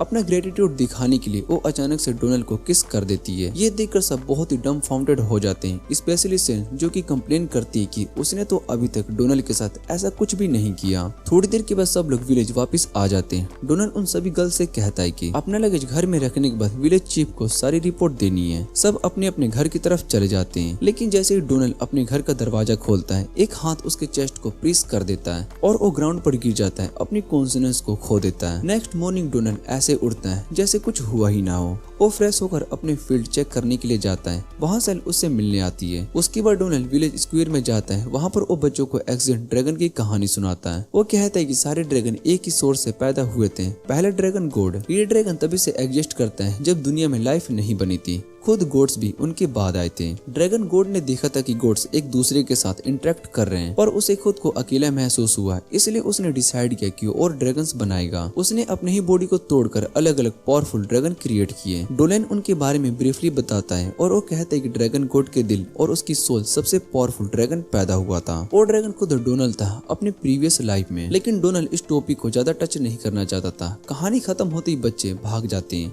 और ड्रैगन्स को चूज करने लगते हैं, जैसे कि पैकमैन चूज कर रहे हो। वहाँ डियाडोरा और थियो भी होते हैं और डोनाल्ड से पूछते हैं कि क्या वो हमेशा बच्चों को ड्रैगन्स की कहानी सुनाता रहता है। डोनाल्ड कहता है कि कभी कभी ही सुनाता है, क्योंकि बच्चों को सुनना पसंद है। वैसे उसने पहली बार ये अपने छोटे भाई के लिए करना स्टार्ट किया था। उसके बाद अब सब विलेज मार्केट में वापस से आते हैं, अब जब वो पहले से बहुत ही बड़ा और परक्रियस हो गया है, क्योंकि फॉरेस्ट डिवर्स अब यहाँ पर ट्रेड करने आते हैं। डियाडोरा कहती है कि ये सब डोनाल्ड की वजह से पॉसिबल हुआ है। उसकी वजह से फॉरेस्ट लोग और विलेज के बीच के ट्रेड खुल गया है और अब सब कहते हैं कि तुम और तुम्हारे फ्रेंड्स हमारे लिए हीरोज जैसे हो। तभी एक एल्फ भागकर डोनाल्ड के पास आता है और कहते हैं कि क्या उसे हैंडशेक कर सकता है। उसके बाद कुछ एल्फ गर्ल्स क्रिस के पास आती हैं, क्योंकि उनकी गर्ल क्रश है ऑटोग्राफ लेने के लिए, लेकिन डियाडोरा उन्हें समझाती है कि उनकी प्राइवेसी को रिस्पेक्ट करो। जैसे ही एल्फ चले जाते हैं, डियाडोरा क्रिस को टीज करने लगती है कि तुम अपने फैंस के सामने साय हो जाती हो। सेल उसे रोकने की कोशिश करती है, लेकिन डियाडोरा ब्लैक रोज की खुशबू का यूज करके उसे सेड्यूस करने लगती है। उसके बाद सब लंच के लिए रुकते हैं। लंच के टाइम सेल डोनाल्ड को कन्विंस करती है कि वो उसके साथ और नाइट के साथ चलो थोड़ा हंटिंग करने। डोनाल्ड थोड़ा रिलूसेंट होता है, पर वो फॉरेस्ट के अंदर के साथ चला जाता है। डोनाल्ड थोड़ा सा रिलूसेंट होता है, पर वो फॉरेस्ट के अंदर उनके साथ चला जाता है। सेल कहती कि उसके पास में एक आर्मर्ड बियर का सेंस हो रहा है। सेल कहती कि उसके पास में एक आर्मर्ड बियर का सेंस हो रहा है। फिर उसके कैप पर अटैक कर देती है ताकि बियर बाहर आ जाए। जैसे बियर बाहर आता है, बलियान और बाकी सभी नाइट्स तुरंत उस पर अटैक कर देते हैं और उसे मार देते हैं। लेकिन जैसे ही उसके कब को भी किल करने लगता है, डोनाल्ड उन्हें रोकने के लिए आगे बढ़ जाता है। डोनाल्ड गुस्से में कहता है कि तुम लोगों को क्या प्रॉब्लम है, तुम्हें कोई हक नहीं बनता है आर्मर्ड बियर को मारने का, क्योंकि ये तुम पर अटैक नहीं करेगा। वो उन्हें समझाता है कि फॉरेस्ट के एनोमली खत्म हो चुका है, अब मॉन्स्टर अपने टेरिटोरी में पीसफुली वापस जा सकते हैं। लेकिन बलियान उसकी बात को नहीं मानता और बोलता है कि रुक जाओ, सारे मॉन्स्टर डेंजर होते हैं और विलेज को बचाने के लिए हमें उन्हें हंट करना ही होगा। डोनाल्ड नाइट्स को लीड करता है और जब वो कंफ्यूज होता है, सेल उससे कहती कि ज्यादा मत सोचो, क्योंकि उसके अलावा बाकी सारे मॉन्स्टर इंसेक्ट्स जैसे कि वर्थलेस हैं। ये सुनकर डोनाल्ड और भी ज्यादा शॉक हो जाता है। जब वो घर वापस आता है तो देखता है कि उसके क्रॉप्स मुरझाए हुए हैं। तभी वहाँ पर रेड हेड लवली आती है और वो पूछती है कि तुम क्रॉप्स देख रहे हो जबकि तुम जल्दी जाने वाले हो। डोनाल्ड समझ नहीं पाता है कि वो क्या कह रही है, तो लवली बताती है कि ओल्ड हैंग ने डिसाइड किया कि अब विलेज के सब लोग अपने अपने रास्ते चले जाएंगे और वहाँ जहाँ पर वो बिलोंग करते हैं। ये सुनकर डोनाल्ड बहुत ही चौंक जाता है और समझ नहीं पाता है कि ओल्ड विच ऐसा क्यों कह रही है। वो तुरंत ओल्ड हैंग से बात करने लगता है और देखते हैं कि वो विलेज एल्डर के साथ मीटिंग में है। वो पूछते हैं क्या आप लोग सच में विलेज को डिस्बैंड करने और सबको भेजने वाले हो। एल्डर कहते हैं कि वो ऑलरेडी डिसाइड कर चुके हैं। डोनाल्ड उनके डिसीजन को चैलेंज करता है और कहता है कि हमारी बॉन्ड्स की पावर सबसे स्ट्रॉन्ग है। लेकिन विलेज हेड कहते हैं कि डोनाल्ड इस जगह से नफरत करता है क्योंकि यहाँ पर वो पोस्पर नहीं कर सकते। बाकी सब भी एग्री करते हैं और कहते हैं कि विलेज एक शिटी जगह है। डोनाल्ड ये सुनकर फ्रीक आउट हो जाता है और वो सोचते हैं कि क्या मैं ही था जो कि विलेज से प्यार करता था। नेक्स्ट डे वो देखते हैं कि एक कपल अपने बच्चों के साथ अर्ली विलेज छोड़ रहे हैं। डोनाल्ड उनके लिए बेस्ट विशेष देता है, लेकिन जैसे ही वो बच्चों को होल्ड करने की कोशिश करता है उसकी माँ उसे वापस ले लेती है। डोनाल्ड उनके एक्शन से चौंक जाता है, लेकिन वो उन्हें जाते हुए देखता है क्योंकि उसने डिसाइड कर लिया होता है कि वो यहाँ पर रुकेगा और विलेज को प्रोटेक्ट करेगा। थोड़ी देर के बाद उसका फैमिली भी विलेज छोड़ने के लिए तैयारी करता है। उसकी माँ उसे हक करती है और कहती है तुम नॉर्मल इंसान नहीं हो, मुझे पता है कि तुम यहाँ पर अकेला भी मैनेज कर लोगे। जैसे ही उसके फैमिली वहाँ से चले जाते हैं क्रिस वहाँ पर आती है और डोनाल्ड को पैथेटिक बोलती है क्योंकि वो अकेला ही विलेज में रुकने वाला है। उसके बाद डोनाल्ड विलेज में जाता है और देखता है कि सब हाउस खाली है, सिर्फ सेल का हाउस छोड़कर। वो वहाँ पर जाता है और देखता है कि सेल उसके लिए सूप प्रिपेयर कर रही है। वो कहती है चीयर अप, मैं जानती हूँ कि तुम अपसेट हो। लेकिन डोनाल्ड नोटिस करता है कि उसके सेल्स भी खाली है। जैसे ही सेल रीजन बताने वाली होती है डोनाल्ड एक लाउड एक्सप्लोजन सुनता है अपने घर के डायरेक्शन से। वो तुरंत हॉर्न से अपने घर की तरफ भागता है। उसका घर आग में जल रहा होता है और क्रिस वहीं पर होती है। वो क्लाउडली स्मिरिक करती है और कहती है मैं अकेली नहीं हूँ बल्कि विलेजर्स भी मेरे साथ है। डोनाल्ड डेवेस्टेटेड हो जाता है ये देखकर। क्रिस कहती है कि मैंने सोचा था कि तुम इतना एडमेंटेड हो विलेज में रुकने के लिए क्योंकि तुम्हारा घर है। अब जो तुम्हारे पास घर ही नहीं रहा तो तुम्हें लिव करना ही पड़ेगा। डोनाल्ड कहता है कि अब भी वो विलेज को नहीं छोड़ेगा, लेकिन क्रिस डिसाइड कर लेती कि उसके फ्रेंड को जला देगी। डोनाल्ड उसे रोकता है और फिर सेल की तरफ देखता है ताकि उसके साथ बाकी सभी लोगों को समझा सके। लेकिन सेल अपना सामान ऑलरेडी चेक कर चुकी होती है क्योंकि वो भी एक जर्नी पर जा रही होती है। डोनाल्ड ये सब सुनकर बिलीव नहीं कर पाता और उसकी आवाज ब्रेक हो जाती है। जैसे वो पूछता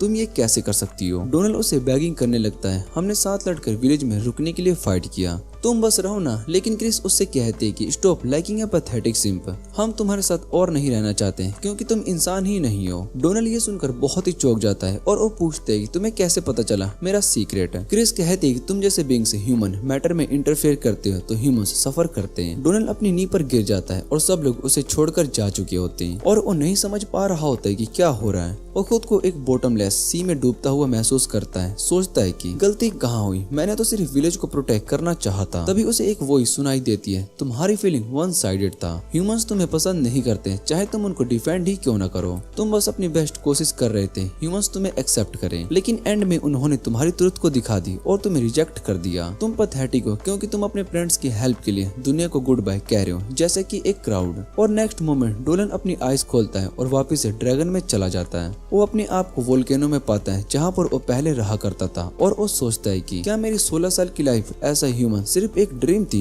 विमेन की आवाज सुनाई देती है, हाँ ये सच है, एक ड्रीम था, अब तुम्हें अपना रोल एक्सेप्ट करना चाहिए as the protector of humanity. Donald फिर से शकीन होता है लेकिन तभी सेल की आवाज सुनाई देती है। ड्रैगन को देखकर वो मार्वेल कर रही होती है। वो कहती है ये ड्रैगन सच में डोनाल्ड जैसा लगता है और फिर कहती है ये जगह ड्रीम जैसा लग रहा है। विमेन की आवाज कंफ्यूज्ड हो जाती है, सेल कैसे टेरिटोरी में आ गई। लेकिन जैसे ही सेल डोनाल्ड के पास पहुंचती है और उसको आइडेंटिफाई करती है अनसर्टनी की मिस्ट वैनिश हो जाती है। डोनाल्ड पूछते कि तुम यहाँ पर कैसे आ गई। सेल रिप्लाई करती है जब मैंने सोया लास्ट चीज जो कि मैंने सोची थी वो तुमसे अगले दिन मिलने के लिए, इसलिए मेरी ड्रीम्स ने मुझे यहाँ पर ले आया। डोनाल्ड उसमें होप देख पाता है और पूछता है तुम सच में मुझे जानती हो। सेल आर्फिन करती है और उसे बताती है कि कैसे वो मिले थे और तब कैसे डोनाल्ड ने उनकी हेल्प की थी ताकि वो सारे विलेजर्स का एक्सेप्टेंस जीत सके। वो अपनी एडवेंचर के बारे में बात करती है कि कैसे उन्होंने फॉरेस्ट को डीमन से बचाया था। वो डोलन से कहती है कि तुम ही सोलिड डोलन हो। उसे तब पता चलता है, फिर वो कहती है कि वो उसके और करीब आना चाहती है। डोनाल्ड उसे उठाता है और वो उसके बॉडी से चिपक जाती है। कहती है कि तुम सच में बहुत ही बड़े हो। डोनाल्ड उसको थैंक यू कहता है कि तुमने मुझे रेस्क्यू करने के बारे में सोचा। फिर सेल अचानक थोड़ी सी स्लीपी फील करने लगती है। डोनाल्ड उससे कहता है कि अब रेस्ट करो, हम जरूर कल मिलेंगे। और जैसे ही वो सो जाती है वो वैनिश हो जाती है। इसके बाद डोनाल्ड अपनी अटेंशन उस पर डालता है जिसने उसे वो हॉरिबल ड्रीम दिखाया था। इसके बाद डोनाल्ड अपनी अटेंशन उस पर डालता है जिसने की उसे हॉरिबल ड्रीम दिखाया था। वो कहता है कि वो बाहर आए और फिर से वोल्केनो के वॉल से फोम निकलती है। डोनाल्ड कहता है कि मैंने कभी नहीं सोचा था कि मैं डिस्ट्रक्शन और ओविलियन की गॉडेस को इतने टाइम के बाद और अपनी आर्क एनिमी भी देखूंगा। वो उससे पूछते है कि तुम यहाँ पर कैसे, और इविल गोडेस कहती है कि वो डीमन हिलेम से आई है सिर्फ मुझे डिस्ट्रॉय करने के लिए। डोनाल्ड कहता है कि तुमने मुझे काफी बड़ा नाइटमेयर दिखाया है, और कैरवेन कंप्लेन करती है कि उसके पास पूरा हक था ये करने का, क्योंकि मैंने उसे अबेंडन किया था जैसे कि बाकी ड्रैगन्स और गोड्स जो कि अपनी लॉन्ग लाइफ एंड में करते हैं। वो कहते हैं कि तुमने कैसे ऐसा कर दिया। डोनाल्ड कहता है कि तुम सही हो, और मैंने सच में अपनी लाइफ ऐसा ड्रैगन छोड़ दी थी, लेकिन ह्यूमन के रूप में दोबारा से जन्म लेने और इतने लोगों से मिलने के बाद जो मुझे केयर करते हैं, मैंने सच सीख लिया। वो डिक्लेयर करता है कि जब मैं ड्रैगन था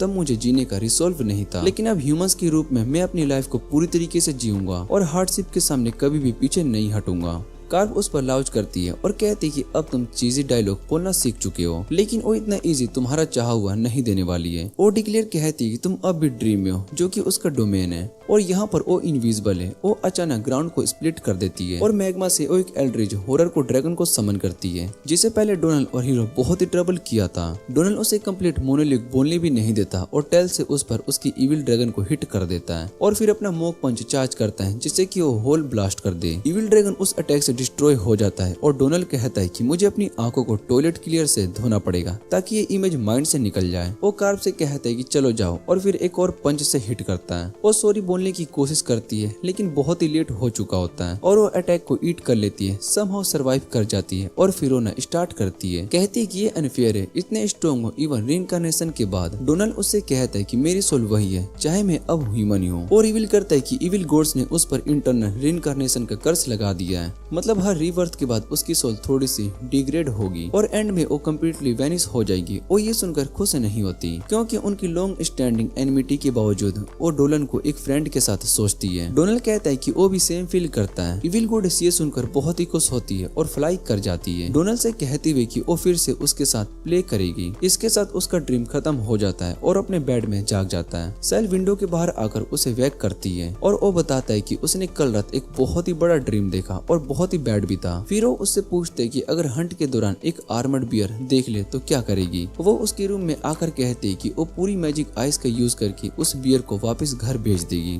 क्योंकि उन्हें फाइटिंग अवॉइड करनी चाहिए। डोनाल्ड इस बात पर बहुत ही लाउज करता है, रियलाइज करता है कि ये रियल वर्ल्ड है। उसके बाद दोनों लोकल पब में जाते हैं, जहाँ पर क्रिस काउ वुमेन्स मिल्क पी रही होती है। डोनाल्ड उससे कहता है कि उसने डिसाइड कर लिया कि वो मैजिक एकेडमी को अटेंड करेगा, और सेल थोड़ी सी डिसहार्टेड फील करती है। ये सुनकर क्रिस उससे पूछती कि माइंड क्या चेंज हुआ, और डोनाल्ड बताता है कि उसने एक ड्रीम देखा जिसमें उसका विलेज डिस्ट्रॉय हो गया था। फिर उसने एकेडमी में और सीखने का ऑफर सोचा ताकि वो विलेज को प्रोटेक्ट कर सके। जल्दी वो सिटी में आ जाता है एंट्रेंस एग्जाम देने के लिए, और जब वो सब उसे हैप्पीली सेंड ऑफ करते हैं, सेल वॉरिड होती है कि वो वापिस से उसके पास आया या नहीं। एग्जाम में डोनाल्ड क्वेश्चन सोल्व करता है एक बहुत ही पुरानी फॉर्मूला के साथ, और कार जो कि बस फन के लिए वहाँ पर आई थी उसे बोमर बुलाने लगती है। वो उसके साथ कुडल करती है और उसका अटेंशन लेने की कोशिश करती है। डोनाल्ड डिसाइड करता है कि वो मेडिटेट करेगा, लेकिन एग्जामिनर सोचता है कि वो एग्जाम के बीच में सो रहा है, तो गुस्सा हो जाता है और उसकी आंसर शीट ले लेता है और कहता है कि practice exam next day conduct होगा। इधर विलेज में सेल हंट पर जाती है और नाइट्स के साथ, लेकिन उसका ध्यान डोनाल्ड के थॉट्स में होता है। जब कैप्टन बलियान उसे अलर्ट रहने के लिए कहता है, वो सोचती है कि मोस्टर अटैक कर गया और इमीडिएटली अपने मैजिक पावर का यूज करके फाइट बैक करती है, पर वो नाइट्स को इंजरी कर देती है और इससे वो खुद को बहुत ही गिल्टी फील करती है। बाद में वो घर वापस जाती है और एक चिल्ड्रंस बुक पढ़ना स्टार्ट करती है। वो सोचती है कि ये डोनाल्ड ही था जिसने कि उसे इस कंट्री की लैंग्वेज पढ़ना सिखाया था, और वाउंडर करती है कि एकेडमी में वो कैसे कर रहा होगा। उसे यकीन है कि वो एक ग्रेट मेज बनेगा और विलेज हेल्प करेगा, और वो भी उसके साथ जाना चाहती है, लेकिन वो जानती है कि वो एक मोस्टर है और सिटी के लोग उसे देखकर डरेंगे। वो सोचती है कि अगर वो डोनाल्ड के पास नहीं है तो भी कोई भी बात नहीं है, क्योंकि उसका मेन मिशन लामिया ट्रेडिशन के अकॉर्डिंग हस्बैंड ढूंढना था। वो सोचती है कि जब डोनाल्ड एकेडमी से पढ़ाई करके वापस आएगा तब वो हस्बैंड ढूंढना स्टार्ट करेगी, लेकिन जैसे ही उसका फेस उसके माइंड के पॉप करता है और रियलाइज करती कि वही डोनाल्ड है जिसे वो इतने टाइम से ढूंढ रही थी। अब वो पक्का श्योर है कि वो डोनाल्ड से ही लव करती है और वो चाहती कि उसे अपने विलेज ले जाए, लेकिन वो जानती कि डोनाल्ड अपना विलेज नहीं छोड़ेगा। वो सोचती कि चाहे ये उसकी लाइफ का हैप्पीनेस्ट मोमेंट हो, अगर वो डोनाल्ड के साथ रह पाए शायद से पॉसिबल नहीं होगा और उसे तुरंत ये जगह छोड़नी पड़ेगी। अगले दिन जैसे ही डोनाल्ड एग्जाम देने के लिए वापस आता है, वो सेल के घर दौड़ता है कुछ बात करने के लिए, लेकिन वो वहाँ पर नहीं होती और उसने 2 लेटर्स छोड़े होते हैं, एक विलेजर्स के लिए और एक डोनल के लिए। डोनल के लिए लिखे लेटर में वो बताती है कि वो अपनी जर्नी पर जा रही है हस्बैंड ढूंढने के लिए। वो अपोलाइज करती है इतनी अचानक लीव करने के लिए, लेकिन कहती है कि face to face goodbye करना मुश्किल होता है, इसलिए लेटर छोड़ रही है। डोनल ये पढ़कर पैनिक कर जाता है और तुरंत उसके पीछे भागना स्टार्ट कर देता है। वो इवन ड्रैगन में ट्रांसफॉर्म हो जाता है ताकि जल्दी से उस तक पहुंच सके। जैसे ही इवनिंग होती है सेल विलेज से काफी दूर पहुंच चुकी होती है और डिसाइड करती है कि अब रेस्ट करेगी। फिर भी डोनल के बारे में सोचती है। जब वो उसके ऊपर से पास होता है वो पैनिक करती है और वो सोचती है कि ये क्या था, लेकिन अगले मोमेंट पर डोनल उसके पास होता है। वो उसे देखकर फ्रीक आउट करती है और फिर ऑकवर्ड फील करती है जब डोनल डिसाइड करता है कि उसके साथ चलने का। जल्दी वो दोनों उस लेक तक पहुंच जाते हैं जहां पर पहले मिले थे और सेल कहती है कि चाहे सिर्फ कुछ ही मोमेंट हुए हो, लेकिन ऐसा लगता है कि जैसे वो एक दूसरे को सालों से नहीं जानते। अचानक डोलन अपनी एकेडमी एग्जाम के बारे में बात करना स्टार्ट करता है और सेल से कहता है कि उसने इंस्ट्रक्टर से पूछा था कि स्टूडेंट्स अपने फेमिलियर स्कूल में ला सकते हैं या फिर नहीं। इंस्ट्रक्टर ने कहा था कि ला सकते हैं और डोनल सेल से कहता है कि अगर वो एग्री करे तो वो भी उसके साथ कॉन्ट्रैक्ट करना चाहता है ताकि वो उसके साथ एकेडमी जा सके। सेल को लगता है कि जैसे उसका ड्रीम सच ही हो रहा हो, लेकिन अभी तक वो पूरी तरीके से एक्सेप्ट नहीं कर पाई है। वो चिल्लाती कि लामिया ह्यूमन ईटिंग मोस्टर होते हैं और अगर डोनल एक के साथ देखा गया तो सब लोग उसे डरेंगे और हेट करेंगे, जिससे कि उसकी स्टूडेंट लाइफ सबसे हॉरिबल टाइम बन जाएगी। डोनल कहता है कि अगर कोई उसके बारे में बुरा बोलेगा तो वो उनका डील करेगा, लेकिन जैसे ही सेल कहती है कि उसको कुछ करने की जरूरत नहीं है तो वो लेक में शिप हो जाती है। डोनल तुरंत उसकी हेल्प करने के लिए जाता है, लेकिन सेल अब भी उसे कन्विंस करने की कोशिश कर रही होती है कि वो उसे छोड़ दे। डोनल कहता है कि उसे फर्क नहीं पड़ता अगर वो फ्रेंड्स नहीं बना पाया या अगर दूसरे लोग उसे हेट करते हैं, क्योंकि वो पूरे वर्ल्ड एक दूसरे के साथ एक्सप्लोर करना चाहता है। ये सुनकर सेल की आंखों में आंसू आ जाते हैं और वो डोनल को हक कर लेती है, कहते हैं कि वो सच में उसके साथ जाना चाहती है। वो दोनों विलेज वापस जाते हैं और थोड़ी देर के बाद डोनल को गुड न्यूज मिलती है, उसने एंट्रेंस एग्जाम पास कर लिया है। उसके बाद विलेज की विच एस और डोनल के बीच एक कॉन्ट्रैक्ट फॉर्म करती है और वो बहुत ही खुश होती है कि अब वो हमेशा डोनल के साथ रह सकती है। जल्दी पूरा विलेज उन्हें देखने के लिए इकट्ठा हो जाता है, इंक्लूडिंग रेड हेड लोयली जो कि डोनल से प्यार करती है। वो सेल से कहती है कि वो नेक्स्ट ईयर एकेडमी जाएगी और उसे डोनल का ध्यान रखने को बोलती है। इसी के साथ उनका कैरेज डिपार्ट करता है और डोनल विलेजर से कहता है कि अगर कुछ भी होता है तो वो उन्हें बचाने के लिए तुरंत दौड़ेगा। डोनल की आंखों में आंसू आ जाते हैं और वो उनसे कहता है कि सेफ और हैप्पी रहे। सेल उनके आंसू वाइप कर देती है, पहले वो गिरे, बाद में सेल थोड़ी सी ड्रोल करने लगती है, सोचती कि अब वो डोनल की लवर है, लेकिन फिर वो मेंटली टैली करती है जो कुछ हुआ और रियलाइज करती है कि जब डोनल ने उसे कहा था कि वो हमेशा उसके साथ रहे, शायद से उसका मतलब सिर्फ फ्रेंड्स के रूप में था और वो सच में लवर्स नहीं है। ये सुनकर वो थोड़ी सी डिसहार्टेड हो जाती है, लेकिन फिर डोनल कहता है कि वो कभी उसके विलेज को विजिट करना चाहेगा और बस ये होप करता है कि उसे बुरा ना हो जाए उस दिन तक। सेल बस उसकी तरफ स्माइल करती है, एंटिसिपेट करते हुए उनकी लाइफ का नया चैप्टर। इसी के साथ एनिमे का सीजन यहीं पर एंड हो जाता है। अगर आपको ये वीडियो अच्छी लगे तो वीडियो को लाइक करके चैनल को सब्सक्राइब जरूर कर लेना। तो मिलते हैं अगली वीडियो में।